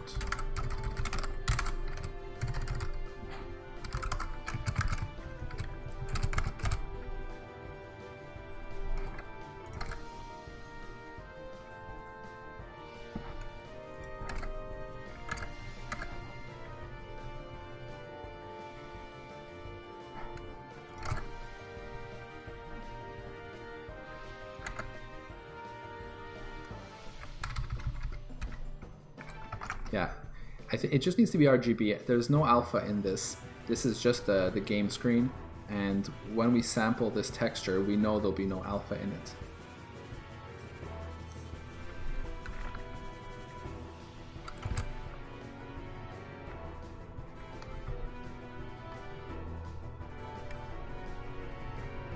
Alright, so now we have that. So now we can insert our new pass.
I guess I can use this same frame buffer while doing this.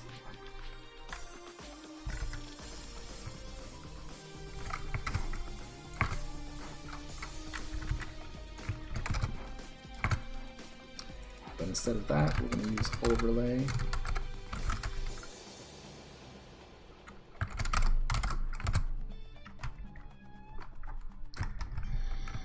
And we're going to attach. What are we going to attach? Curve render texture 0 actually. As the thing we're going to.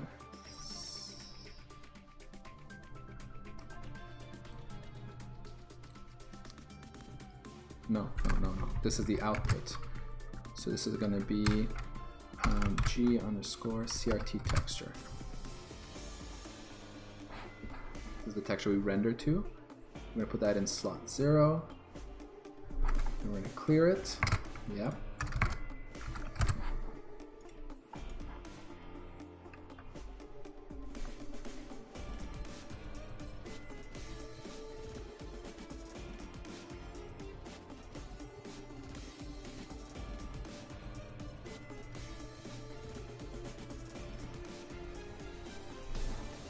Okay, what I'm going to do is, for now, I'm going to use the same shader program that we've been using.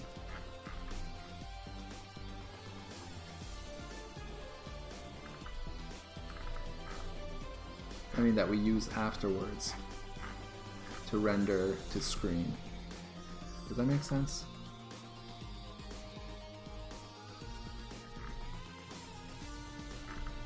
Not really.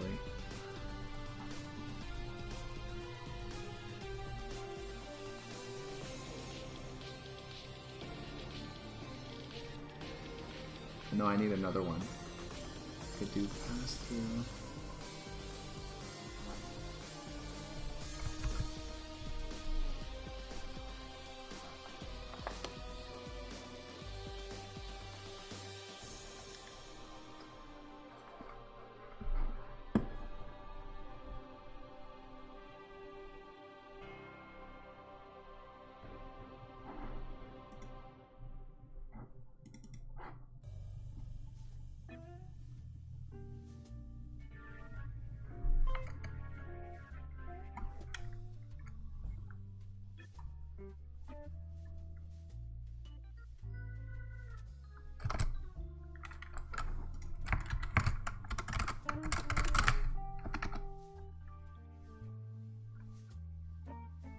Yeah, actually I could just use texture to screen, because all it does right now is pass through and draw texture to whatever frame buffer we have.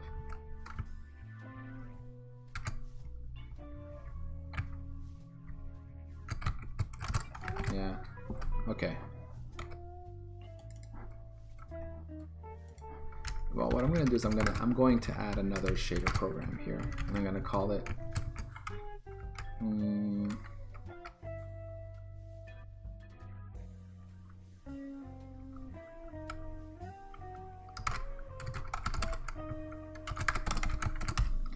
game screen to CRT texture.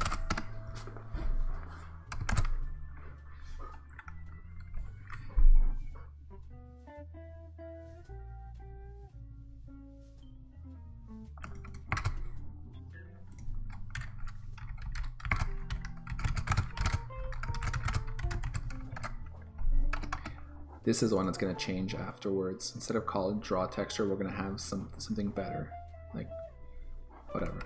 I'll come up with another name.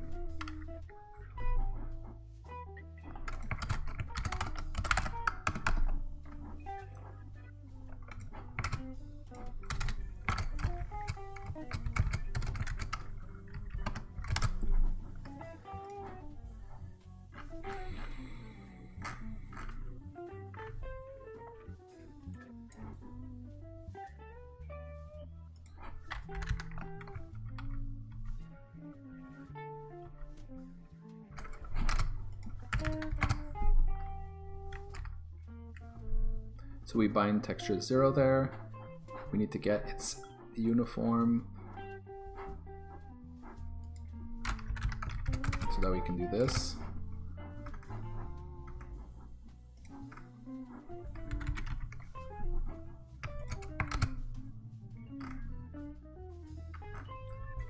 Okay, for now I'm just going to copy all of this.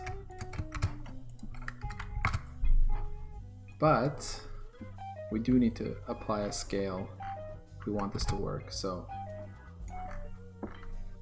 if I don't, it's just going to be full screen. So let's actually leave it alone and just see that that is indeed what happens. So if we draw this way, then in pass 4, instead of drawing this curve render texture 0, we now will draw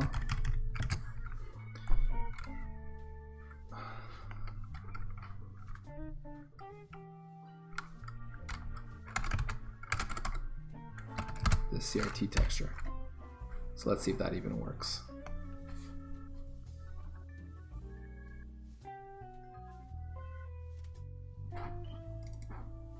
Okay, that's a good sign.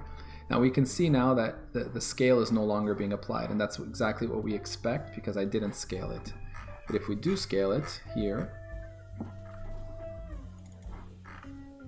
oh, and I had some scaling code earlier, but anyway.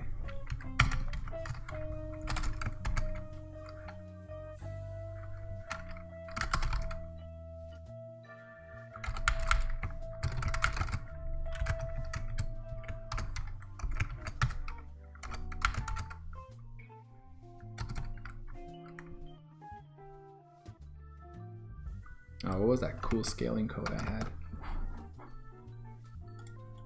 I think I deleted it.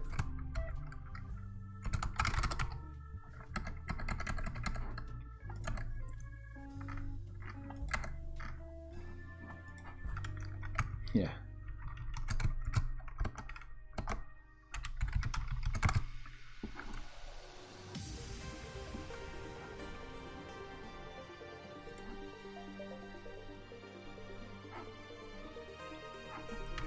And here, right, okay, that's like super hacky, but what I would effectively want to use here, so that I guess I can compute the scale ratio for now, like this. It's going to be the ratio between the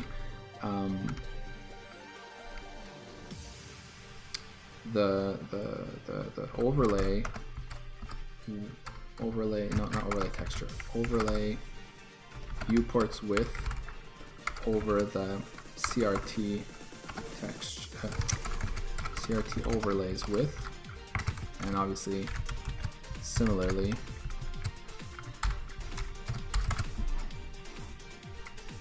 do that.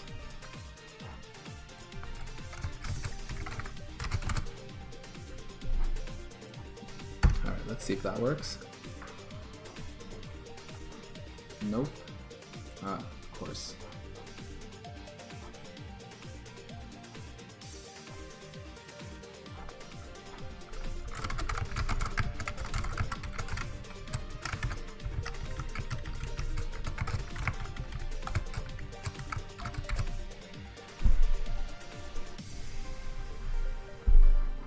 So when I start having a bunch of static casts everywhere to float, then I start going back to my idea that these values should just be floats, because usually all the math I do is floats, but it's just a couple of places where we got to go back and forth between ints and floats. So I might do that again. That was not good.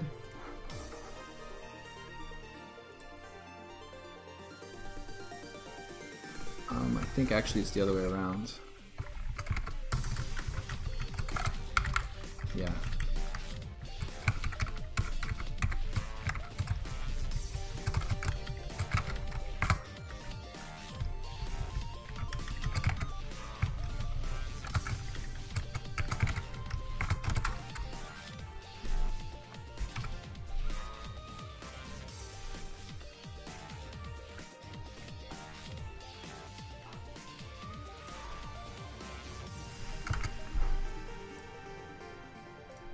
Try that in debug.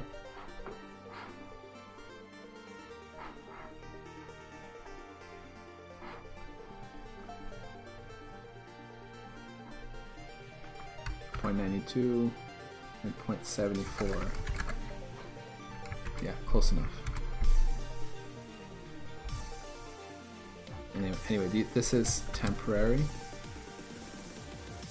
Oh, I know what the problem is that I'm constantly scaling and overriding my values, so it's just getting smaller and smaller.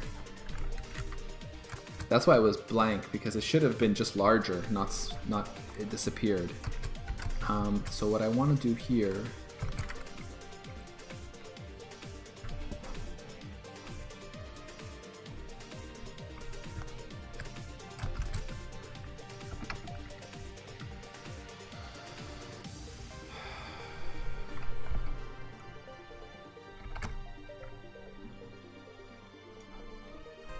not make it static.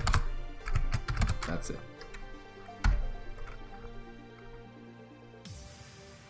Problem solved.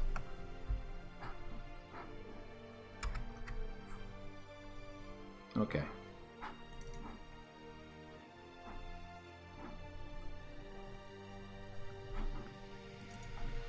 So that works. Now let's change it so that we don't do this ugly scaling, but rather we pass in the exact size. And to do that, we start by saying that this program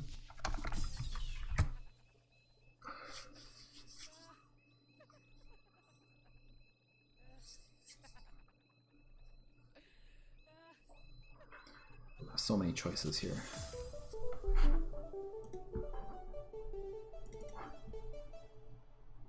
I think I'll just change pass through so that it does the multiply for here, and we just won't use any more of this kind of quad, but we'll always set a proper quad based on the size that we want. Yeah, let's do that. So that should be, you know what, I'll just copy it from draw vectors.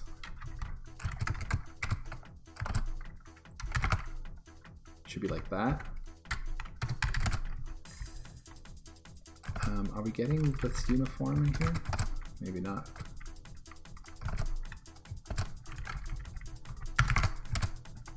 I have to make sure to also pass in this uniform for these programs now.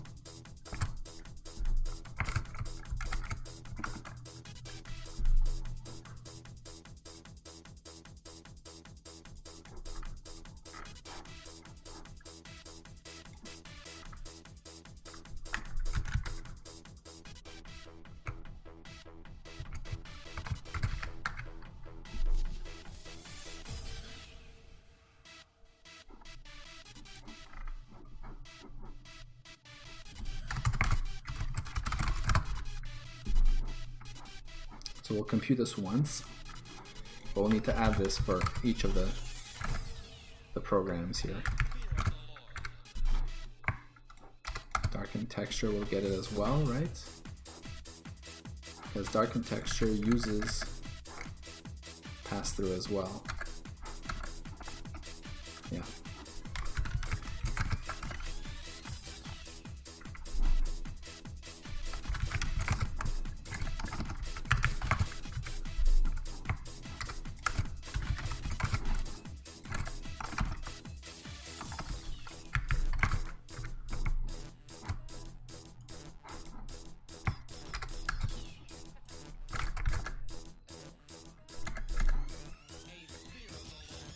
Actually, draw back. Yeah, okay, that's right. So now they all kind of do the same thing.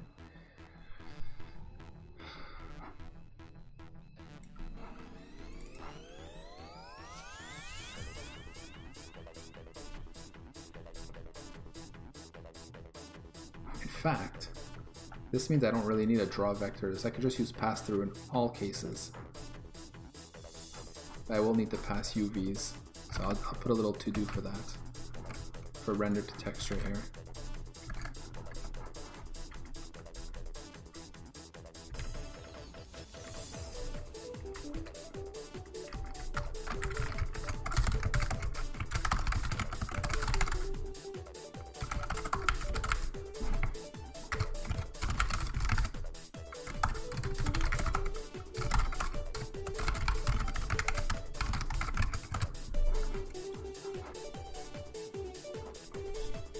Okay.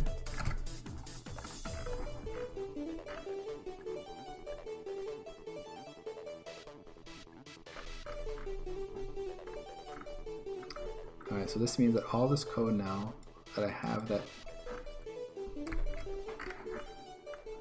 does this thing is no good anymore.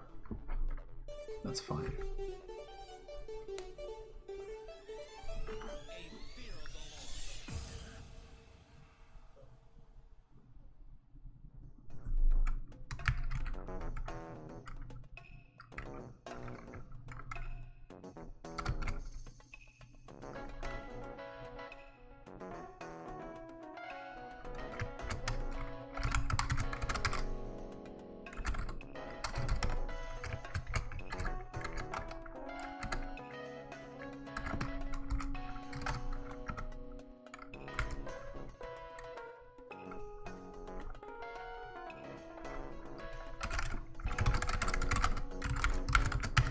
We'll use the Vec3s rather than these floats. And we'll say that we want to go from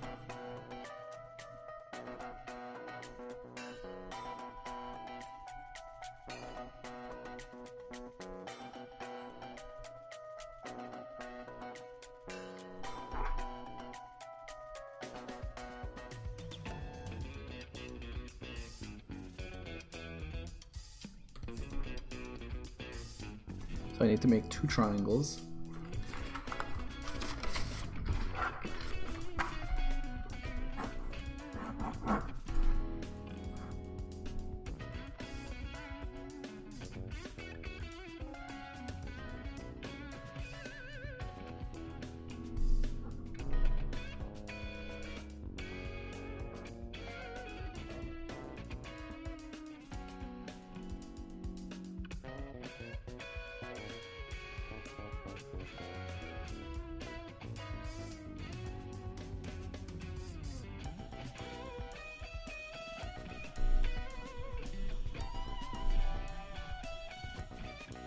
Just trying to remember.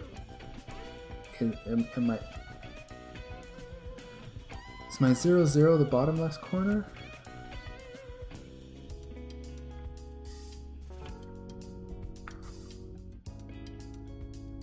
I think so, yeah, because of the way I set my viewport.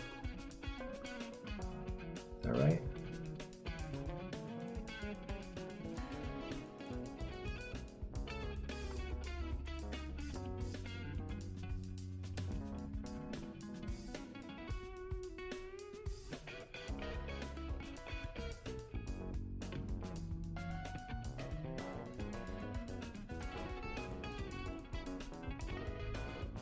Yeah, I think so, yeah.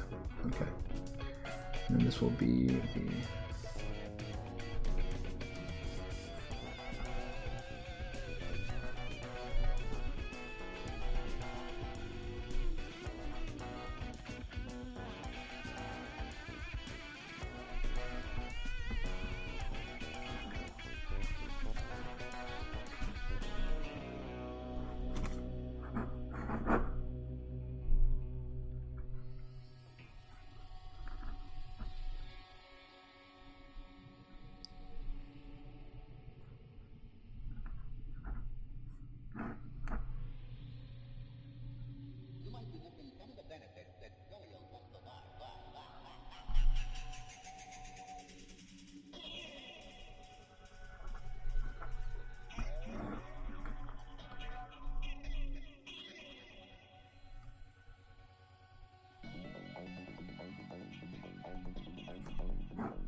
So actually what I'm going to do is I'm going to make a little function here.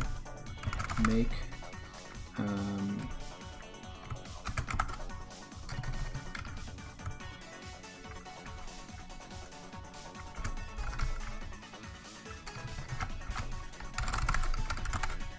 make viewport quad.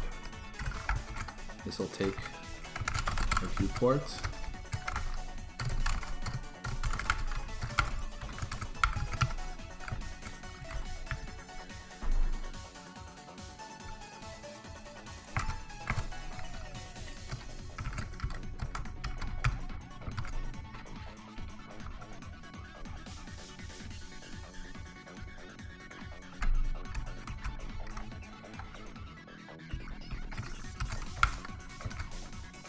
Zero, zero, zero to 0. Viewport not width.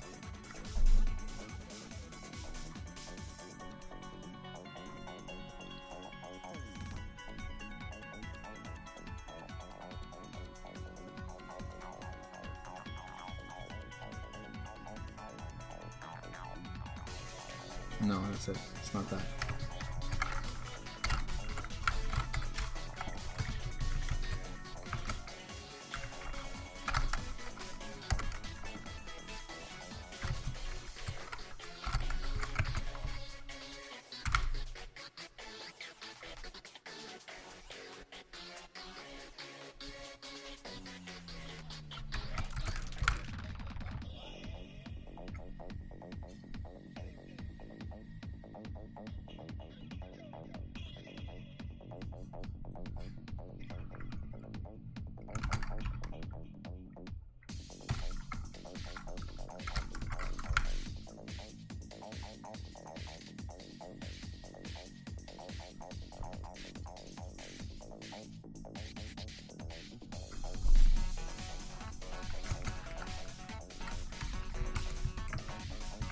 Doing this wrong. It's like this. Height. Y, I mean. So this is x plus the width.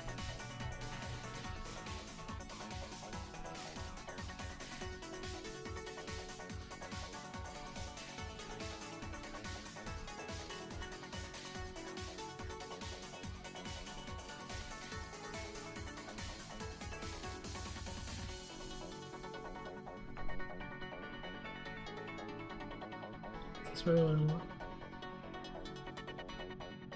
Yeah.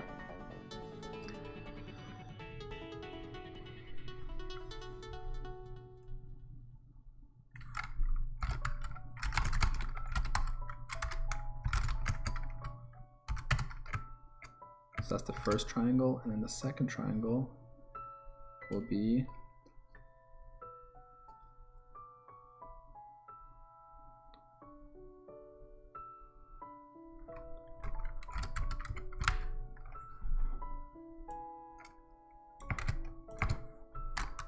there, starting up here in the corner, then down here.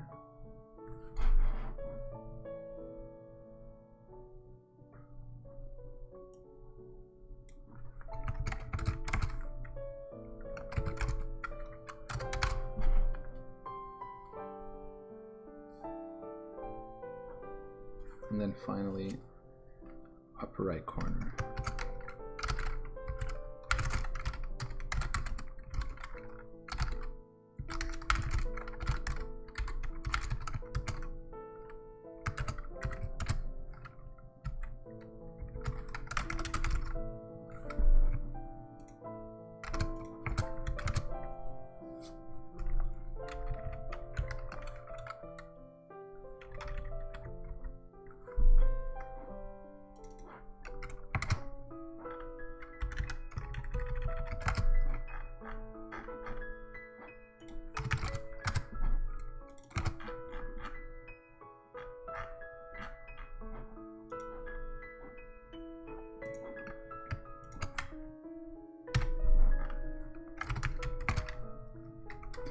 Alright, so we have a function now that can return to us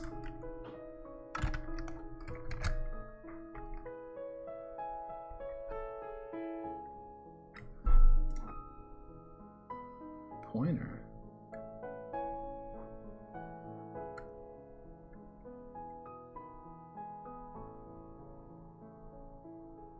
Right.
Trying to remember how to initialize stood arrays.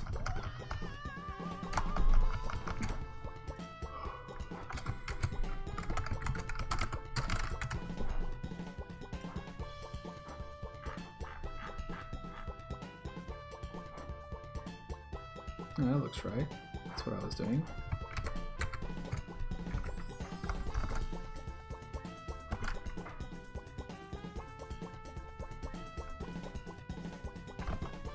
Oh, I think I know why.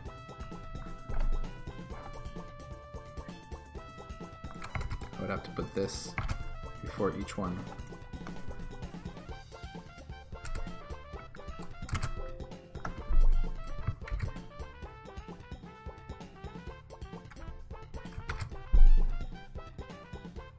Interesting.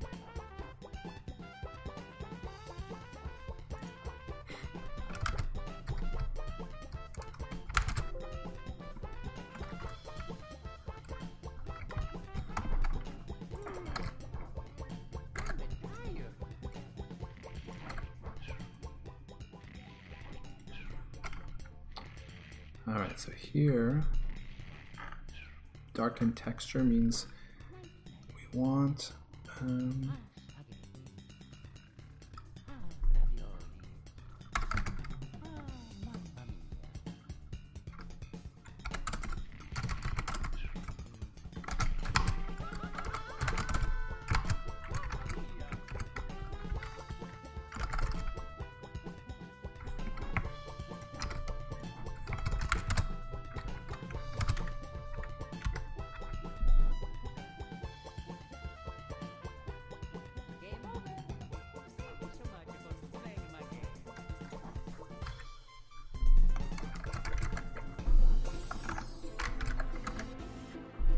right? Because now I can't use my array version.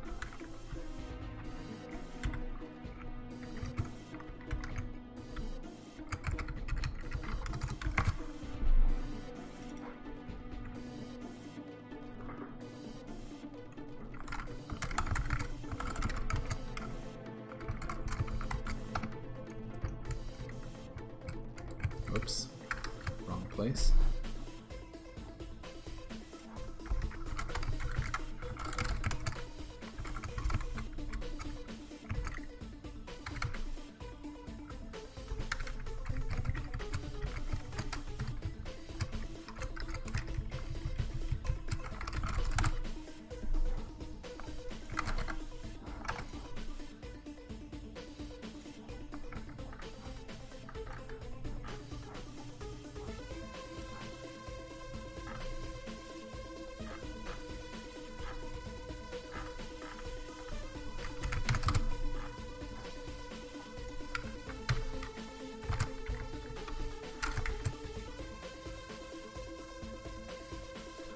Alright, so that builds.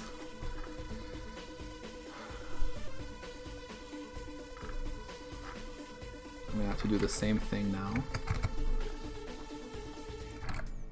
Basically, down here, it's the same story, except now instead of, yeah, this is pass 3. So instead of doing this silly thing here, now we get to say, to make a viewport quad, and we actually say to use the CRT viewport without zeroing out the position, because we want to make a smaller version of that quad. And now we say set the vertex buffer data to this.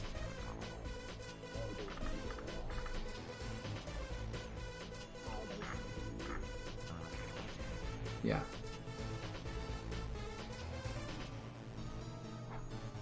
Okay.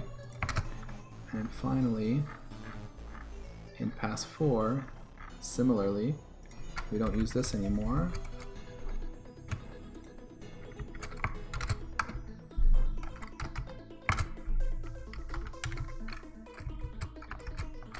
Here we want to use the overlay viewport, right?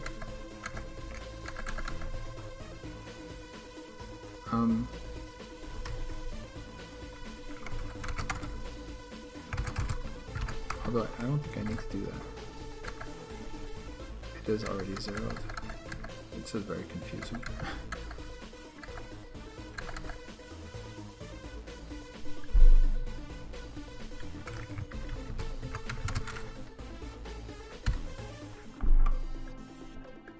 I doubt this is going to work, but all right.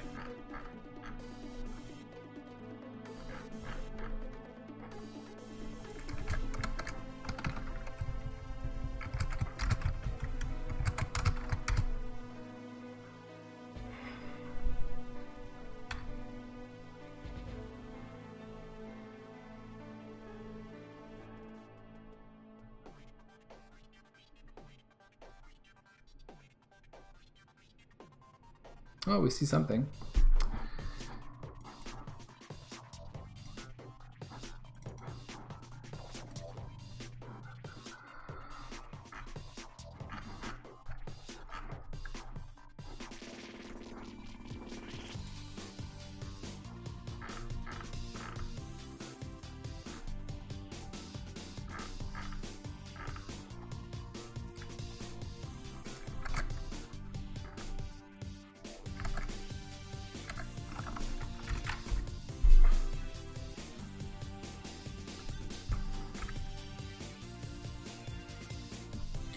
Want to take a look at what this looks like. So our CRT viewport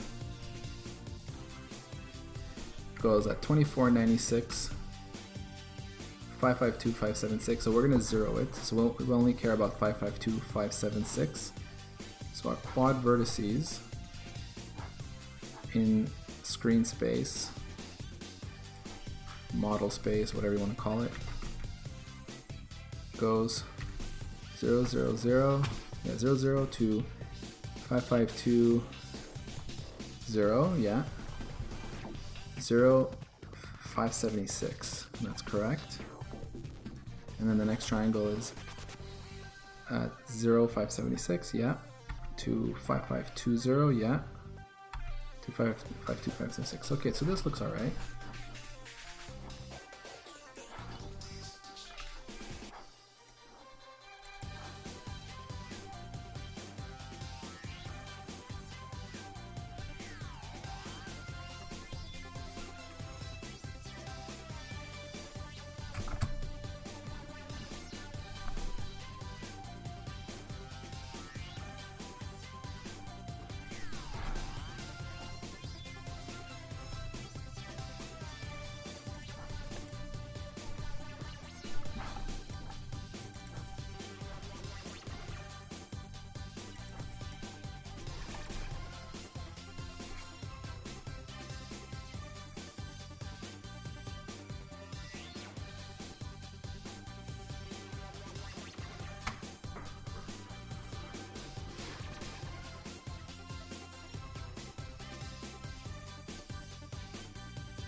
Actually,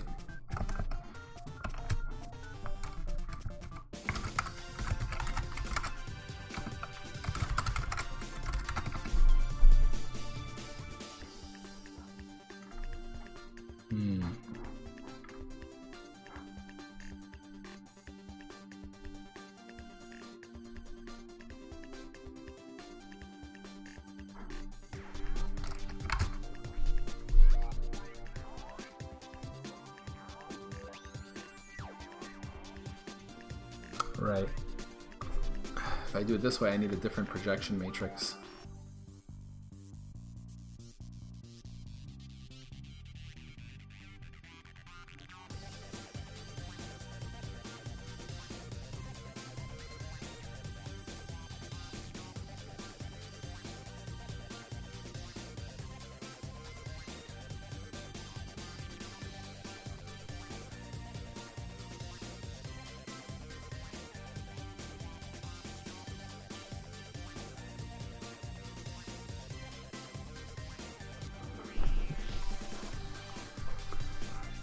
Starting to rethink all this. Does it make a lot of sense?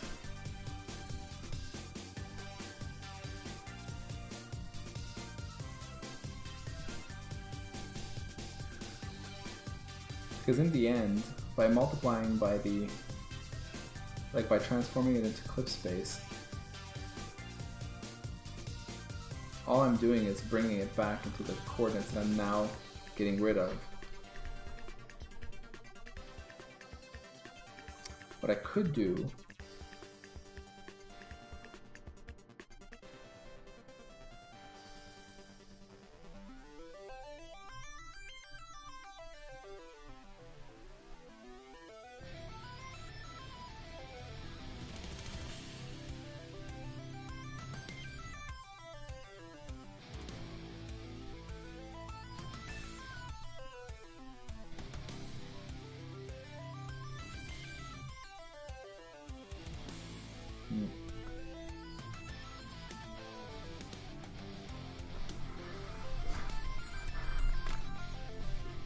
okay, so just to like make, you know, see that I'm not crazy here, I should be able to make this work.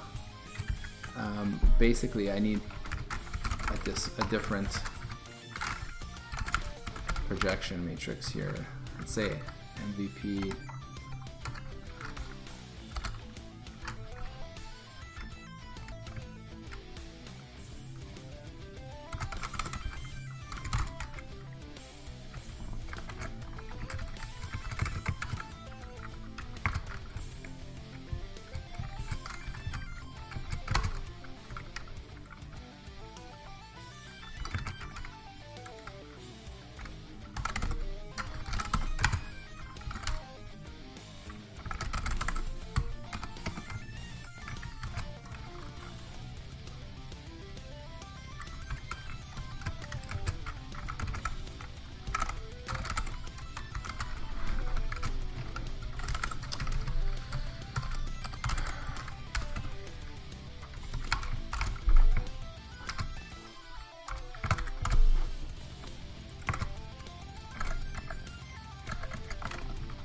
this will be MVP, like, okay, I'd say this MVP overlay or something.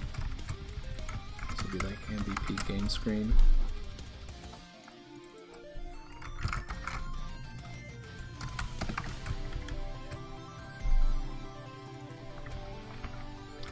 For the first one, it'll be game screen.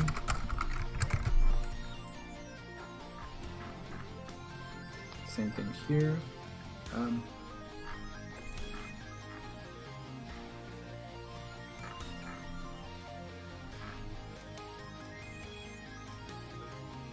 Oh wait. Oh no, sorry, yeah.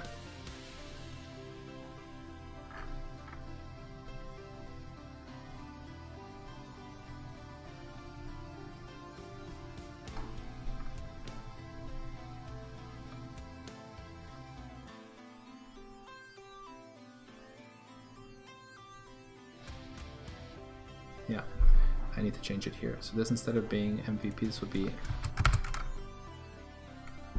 MVP, what did I call it? Overlay?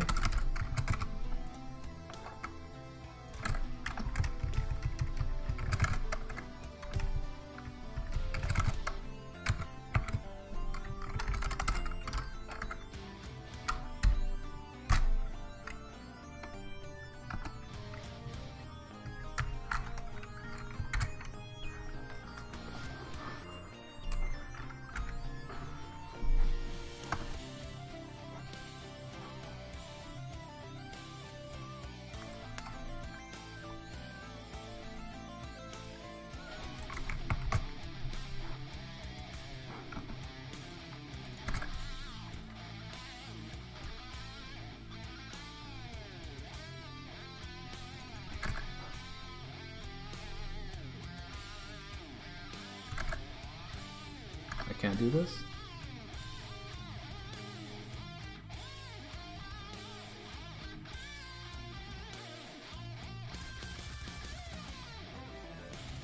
Oh.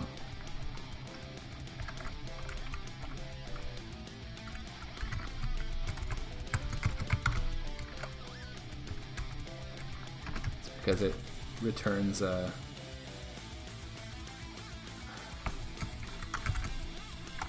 because ortho actually returns a T-mat 4x4 when we need a mat 4x4, so we need to do an explicit conversion here.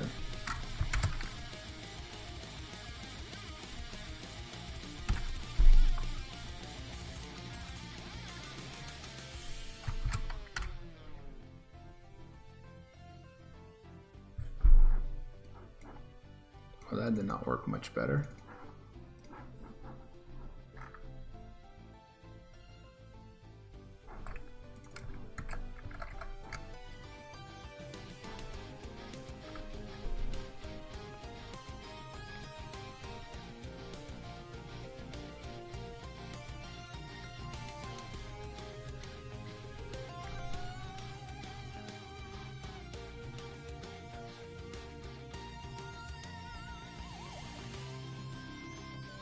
The point is that this here builds a projection matrix. The model view matrix is identity, so this is actually useless, but this projection matrix, when multiplied against the, like when we basically use this to pre-multiply the vertices we're now sending in the same space, the 0 to viewport size,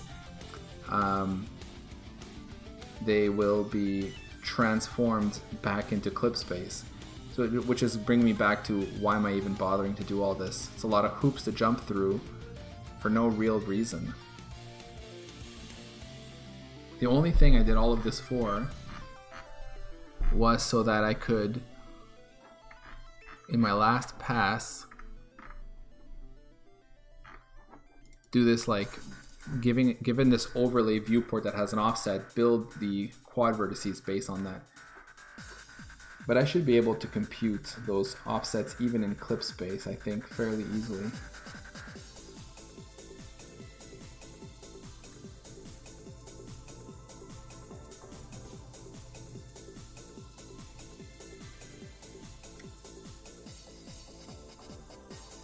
I mean, in fact, I could just build a matrix and multiply it and get the values I want.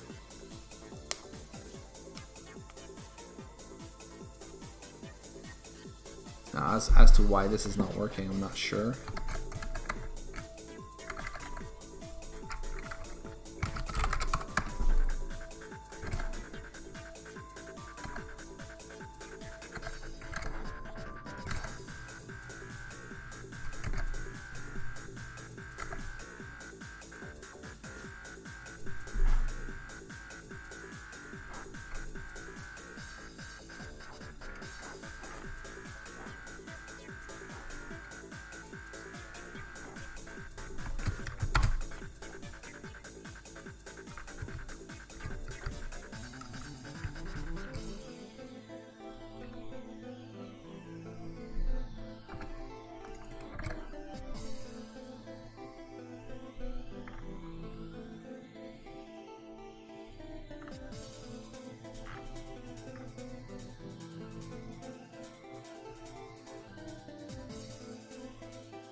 Yeah, actually, there is a mistake here.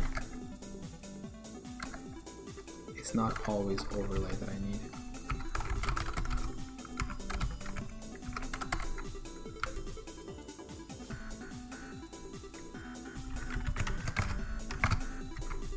I'm gonna undo all of this. This is useless.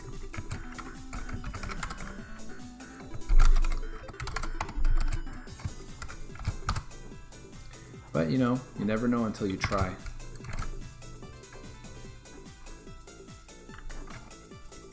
So this should be MVP CRT. This is actually a smaller, and we can tell because basically this is where we are using the CRT viewport size to create the quad, and yeah, that makes more sense. Now we render game screen to texture CRT. So this one here is correct, but I don't think it's gonna work. Even so.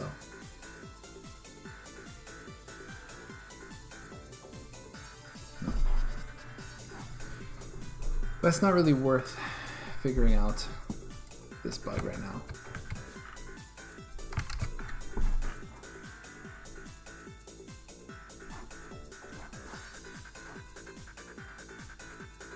No.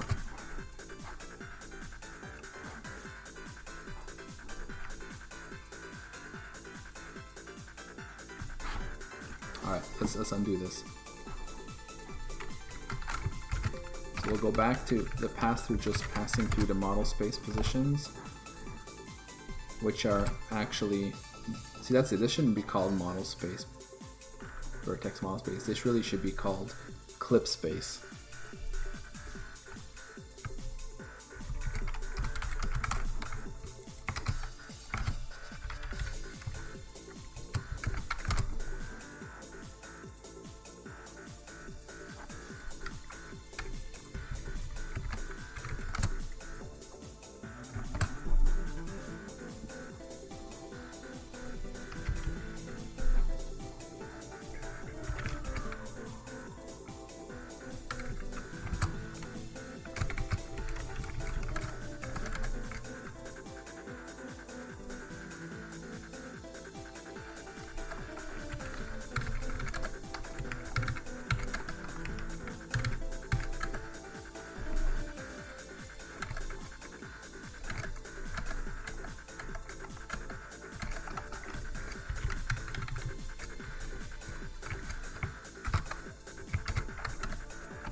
So now I gotta think about, I don't need to lose everything I've done though. This quad vertices, I do want to have a function that returns something based on the viewport.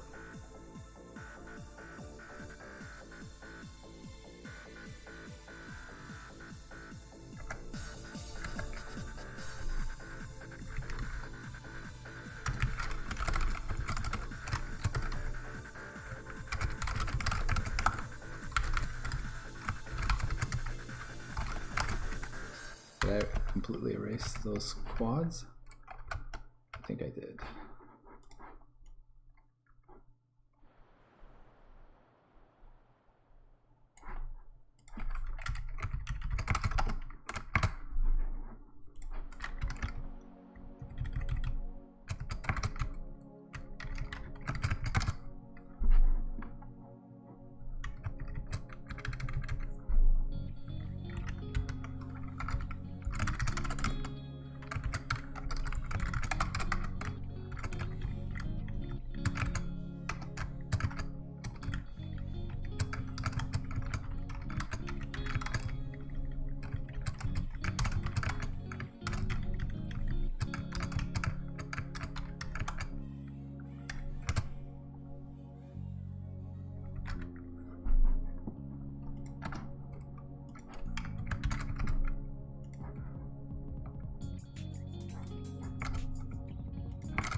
Okay, so we're back to this. Except I don't have the scaling in there.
Whoops.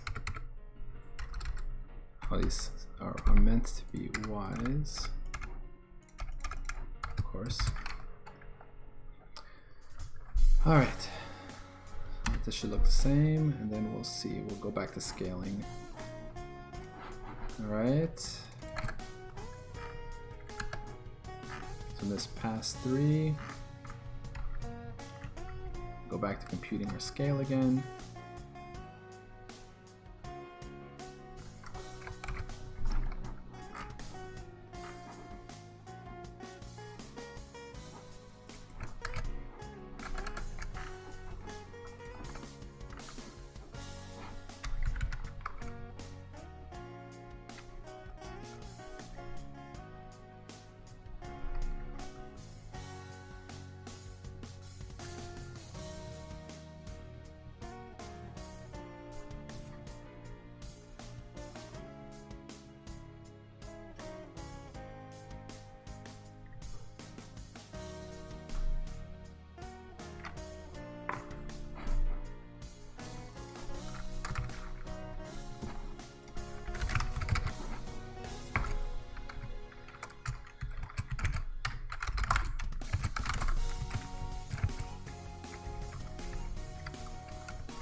It's actually the other way around, I guess.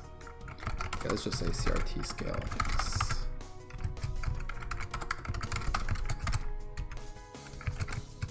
Scale, perhaps?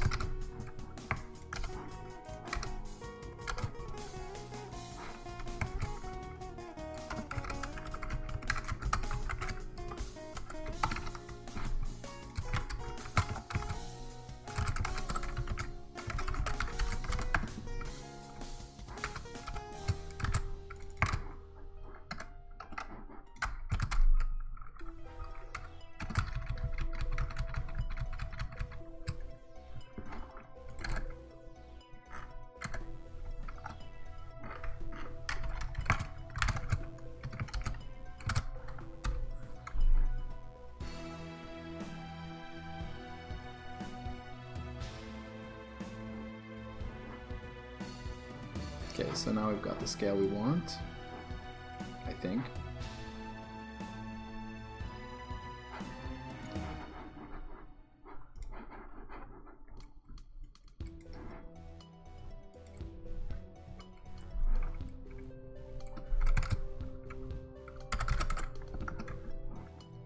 I just wanted to try here, bringing this back to being nearest. Because if I got this done right, there shouldn't be a need for scaling, or I mean filtering.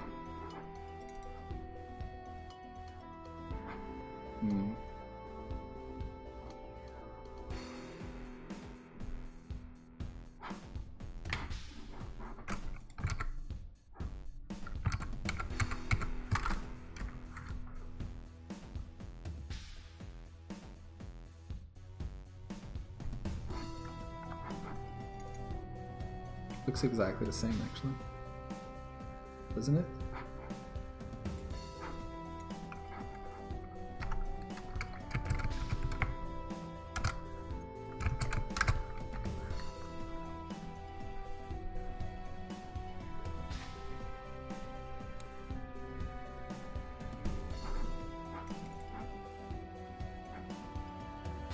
Interesting.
What I was hoping was that we wouldn't see any of these artifacts. Actually, I'm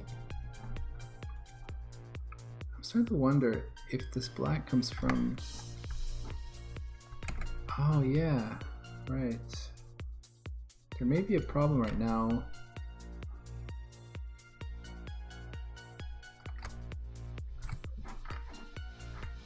What am I doing in pass 4 here? Yeah, I'm still just doing a regular render to screen. Let me just skip the overlay render for a second and see what this looks like.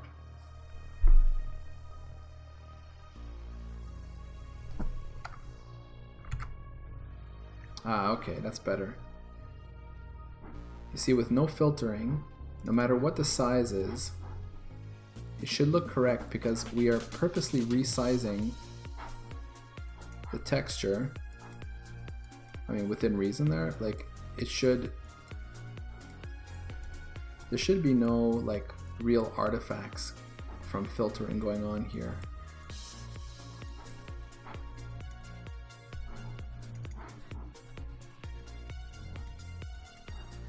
I mean, obviously if it's too small, it's too small, but once we get to a reasonable size, there should be no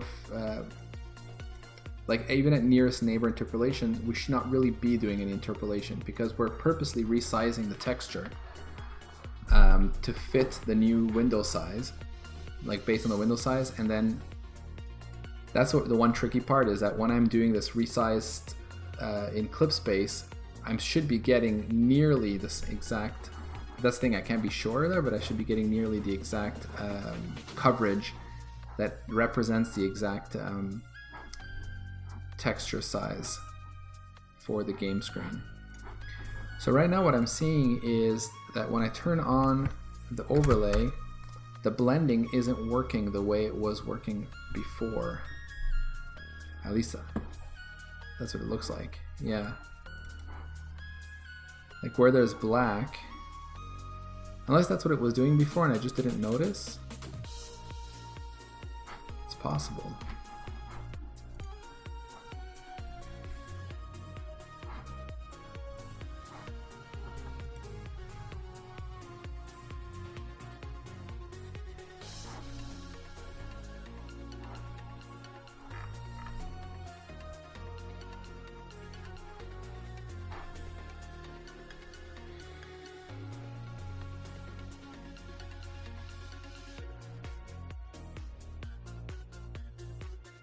I guess the question is there alpha, proper alpha in the black for armor tech?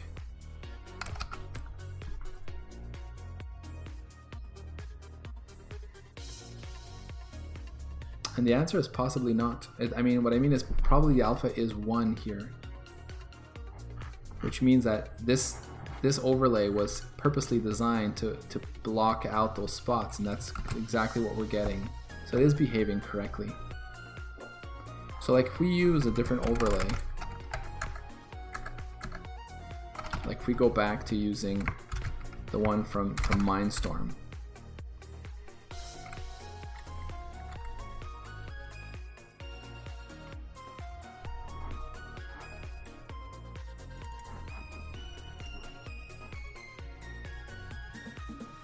yeah, that looks pretty good. Looks pretty. Like let's run this in release so it's a bit faster, but I must say I'm pretty happy with this result. That I can resize the window and that it doesn't seem to affect. Yeah, that's pretty cool.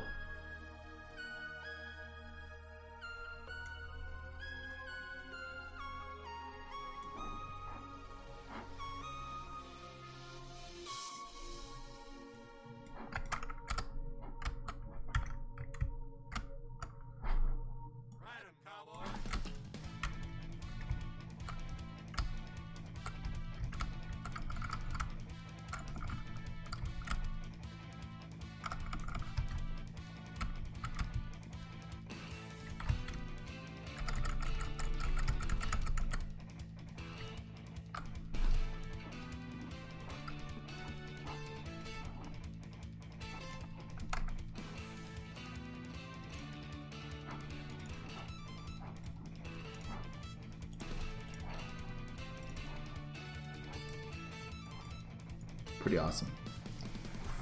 Okay, so I'm satisfied with that. Now, the last part of what I wanted to achieve, I'm not quite there yet, but I'm getting close. So I can get rid of a few of these things now. I can get rid of this big mess.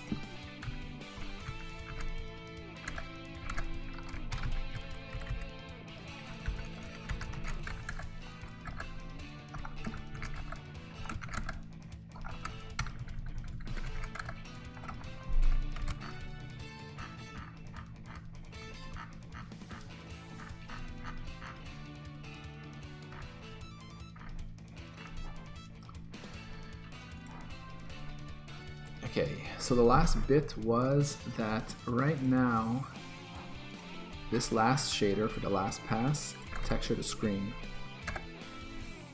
it does pass through and then it does draw texture. And what we really want here is like a special, you know, a shader that takes the two and then samples them and mixes them, like I used to have. Hey Nebulous39. Nebulous39 asks, is this a real emulator or is it a port? It's a real emulator that I wrote from scratch.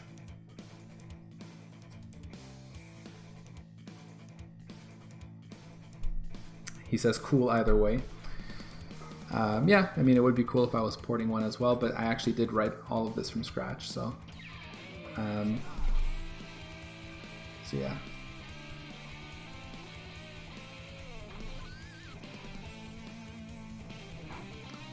So yeah, so basically rather than draw texture, I would need, what would I call it?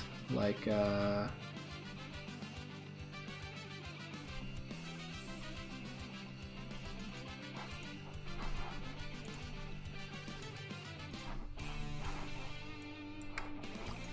So let's say we call it like, I don't know, draw.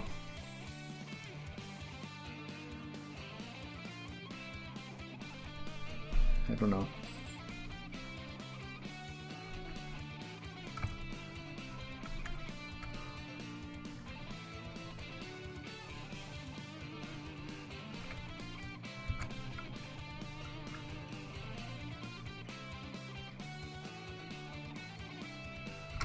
Draw screen, for lack of a better name.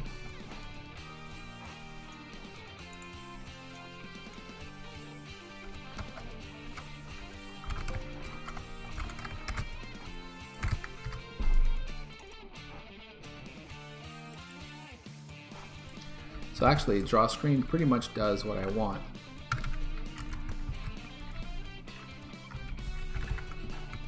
This was the code we used to have.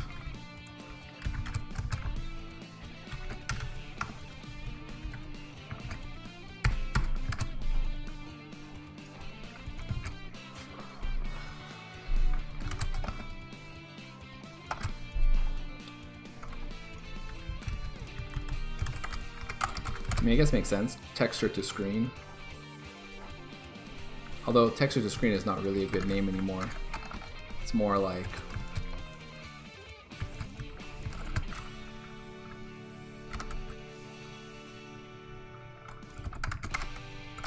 just call that draw screen as well.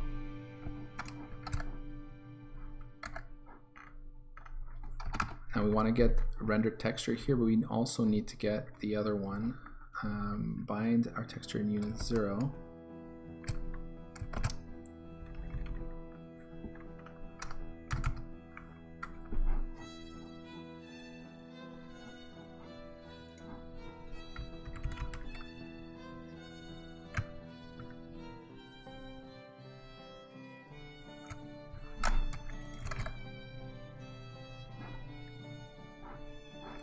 All right.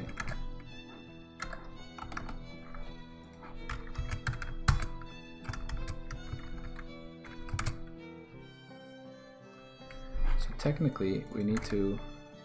Okay, we're not going to use this function anymore to do all this. This is going to disappear right now.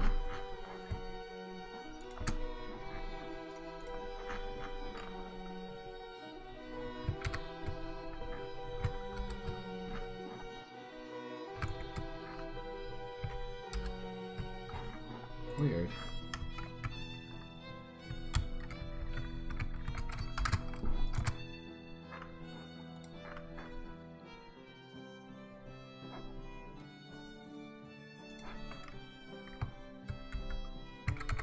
Just give me a second. What happened here?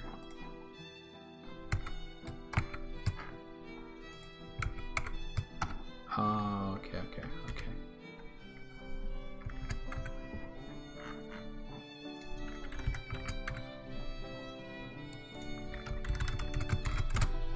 That's better. So here we want to use the CRT texture. No, this. Which one do we want to put here? Yeah, this should be renamed to like CRT texture or something.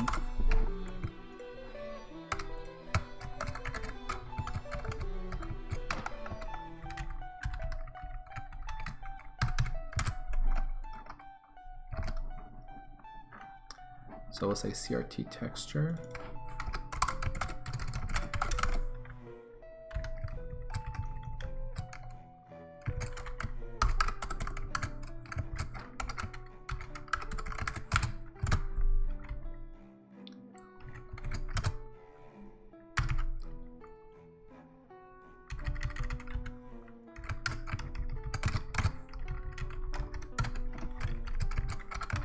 The other one is the overlay texture.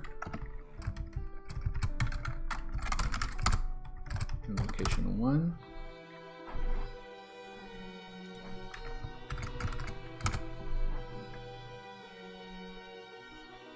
Definitely need a little function for this.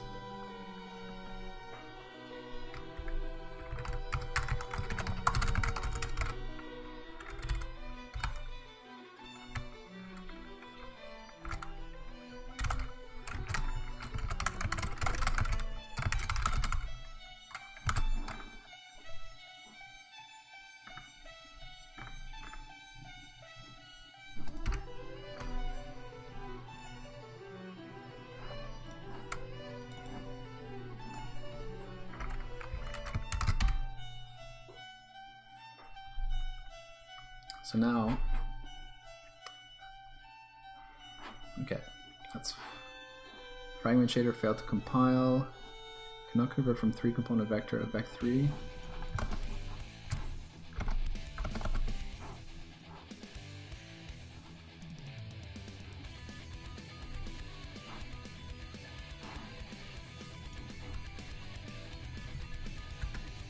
All right, it's a color 4.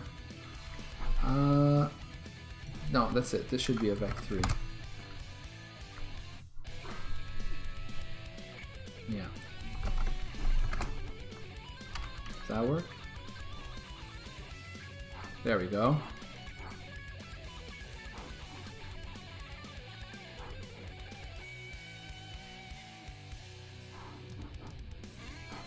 Now, if this is true, then GL blend func, I can remove this.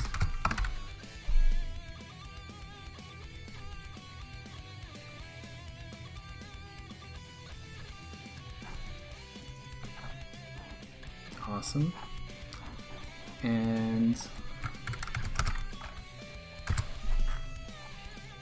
I wanted to put back, I had an mGUI slider for, I guess I lost it, the overlay alpha. Yeah, I totally lost that. Well, we can add that back in.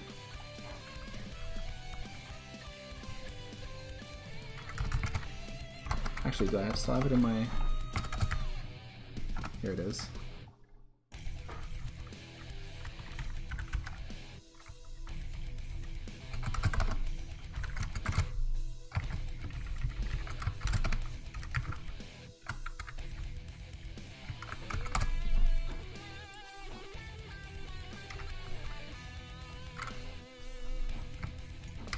So from draw screen, we get overlay alpha, and we use a slider to mess around with it.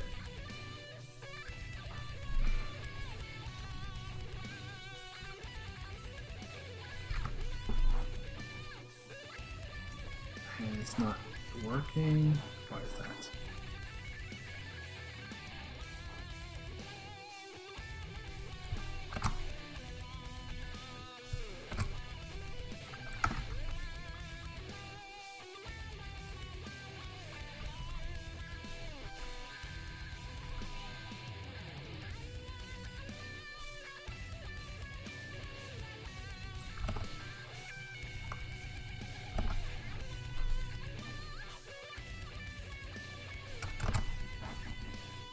Draw screen frag, overlay alpha, it's a float, I'm using it, oh, I'm also setting it to 0.9, which is also why it looked darker. There we go, that's better.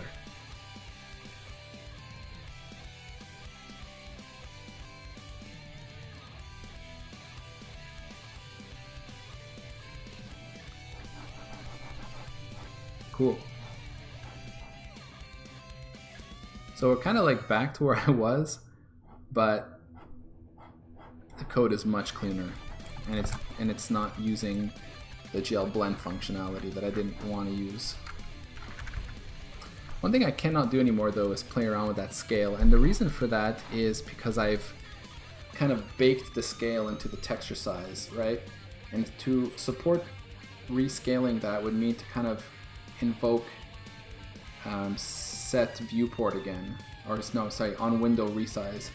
I guess I could do that. I'm guessing mGUI has like callbacks and stuff like that for just that purpose.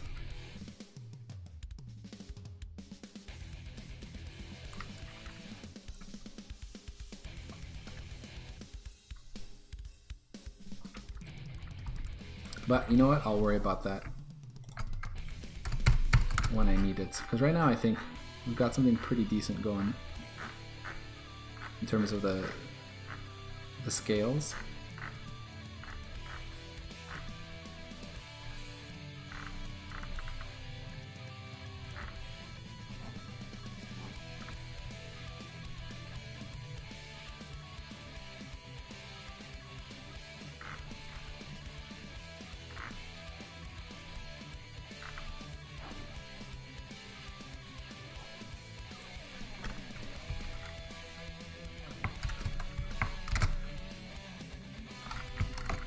Let me try Mindstorm again. No, actually, let me put armor attack again. I just wanted to compare against the armor attacked image I had here. You know what I really need? I need a pause. I haven't done it yet. I can do it by just kind of breaking the debugger, but then I can't move this window, so I really need a pause functionality. It would be really useful. Should totally do it. So what was I looking at? I think it was this image here.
Yeah, it's not right. Because we can see here the lines actually reach, at least in this view window. I don't know if this is correct at all, but it looks like those lines reach the edges of the view. So I probably need to mess around with the scale a bit more. Which means I probably should add back the ability to scale.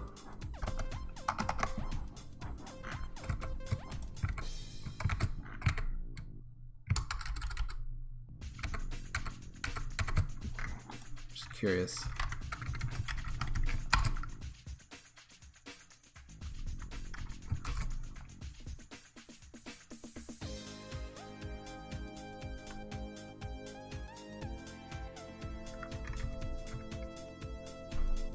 Like, is there a way to say when I change this value, call me back so I can do something? Surely there is, right?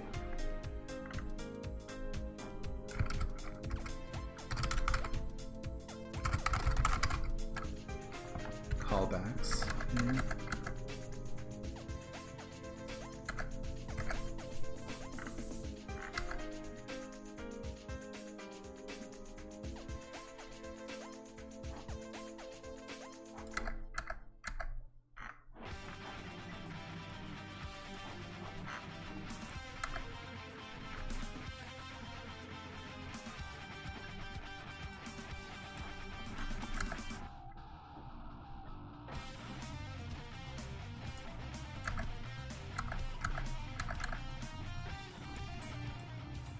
So it looks like text, you can have a text edit callback.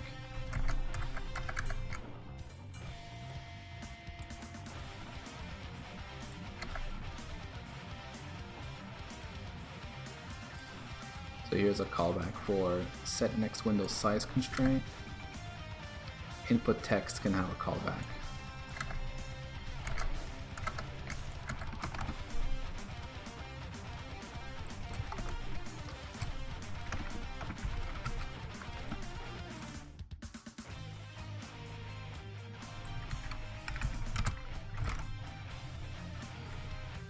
What we could do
I'm gonna kind of cheat a little bit.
Just curious if this will actually work.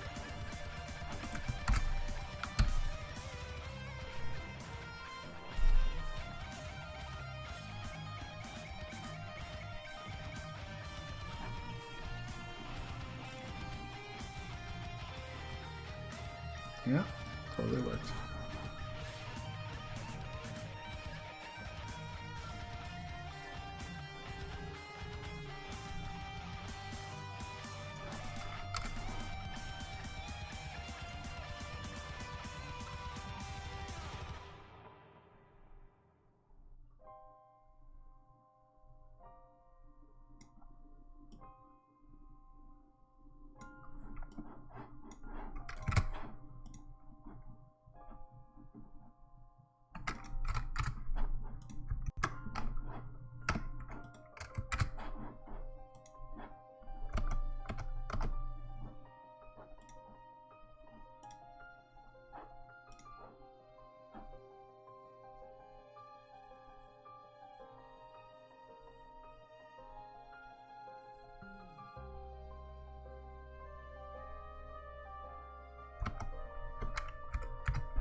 Yeah, something like this.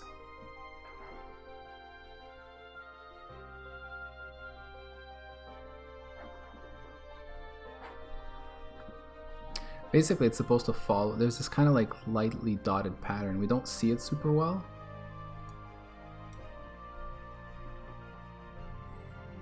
And part of the reason we don't see it well, and that's kind of interesting, is is that the screen itself, you know, has a color. Like I could draw underneath all of this just like a screen, you know? This kind of shape, this outline of a screen, and that's sort of like a bit greenish or whatever, or a little, or maybe gray, and has some color, and it brings out the coloring here that we don't see. The one that we see these little dots around, we don't see them here because the background here is black. So interestingly, it would add to the effect of looking like a Vectrex screen if I actually drew this Vectrex screen layout behind it.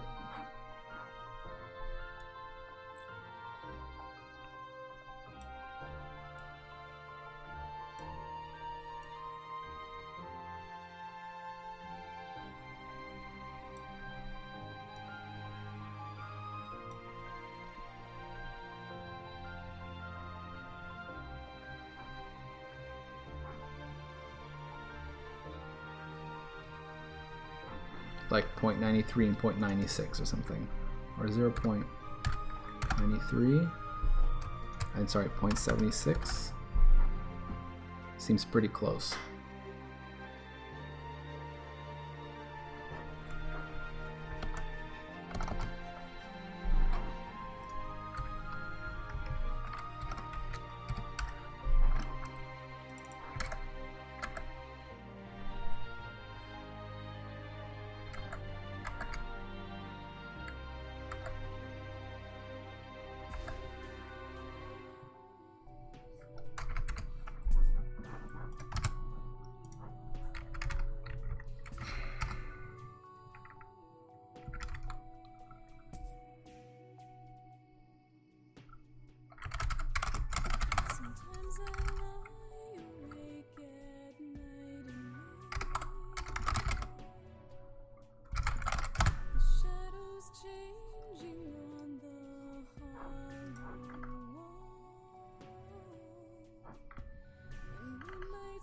Yeah, so this is really hacky because it forces me to first of all make these no longer constants and to store the window width and window height just so that I can repass them back in. Probably what would make more sense is for what?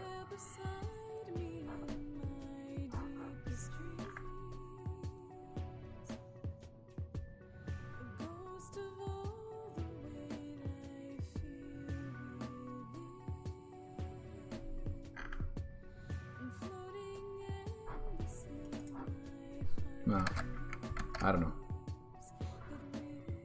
Guess it's okay.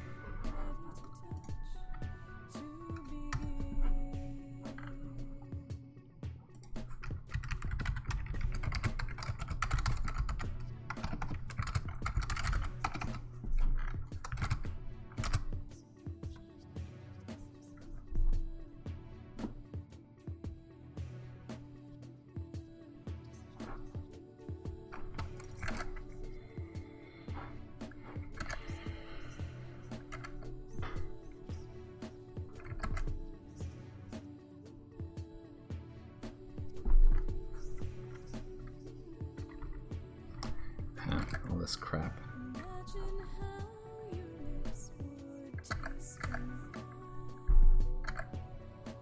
Yeah, in effect, I don't think I actually need... No, I do need it here. This is the only place where I really need the viewport. Other than that...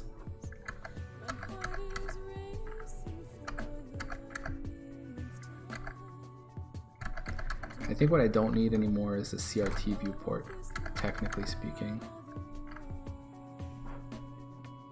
I guess what I don't need, I guess, is in here is for the CRT viewport to have an offset anymore.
All right, time to commit and go to bed because it is late.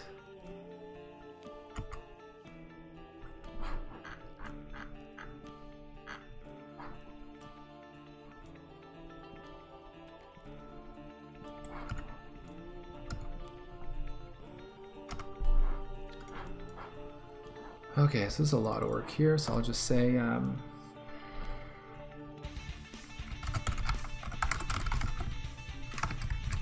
add extra pass to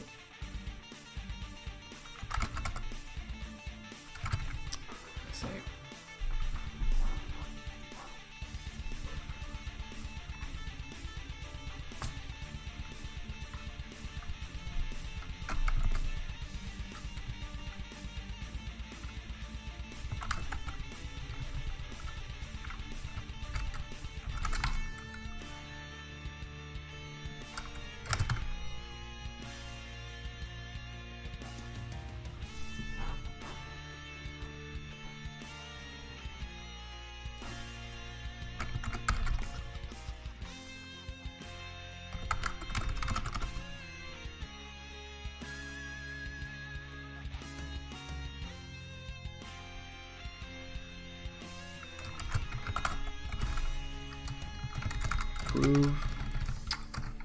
improve rendering pipeline so that CRT texture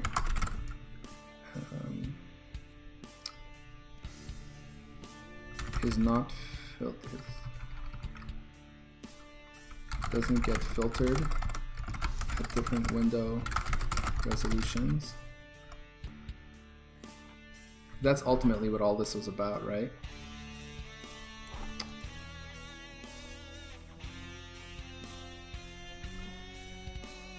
Alright, CRT view doesn't get filtered at different resolutions. And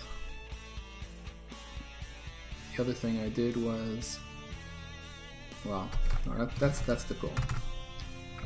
No longer relying on GL blend func to blend CRT and overlay frame buffers.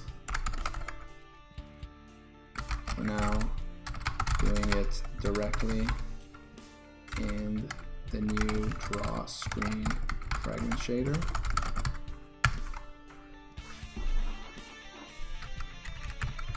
Added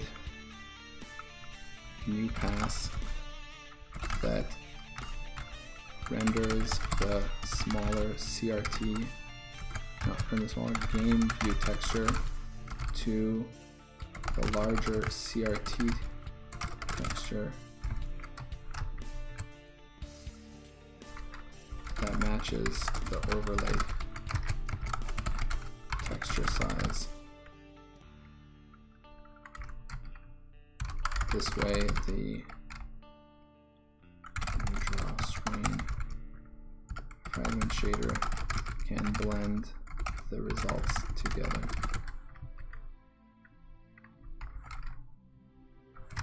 And blend the two textures together. As a result, we no longer depend on GL blend func to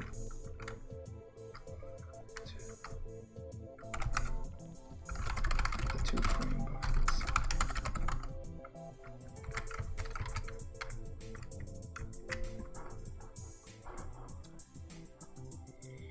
All right, so what we're going to do now is we're going to make that master, make master point to head, check it out, and we're going to push it.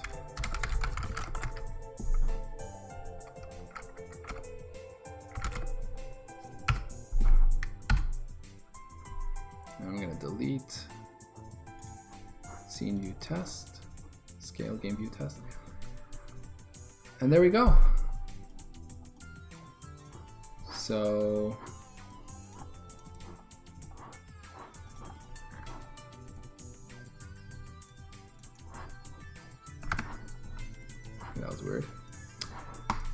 guys, I'm gonna call it quits here. So thanks a lot for hanging out. It was a long night, long stream, but I pretty much got to where I was hoping to get tonight, so that's really cool.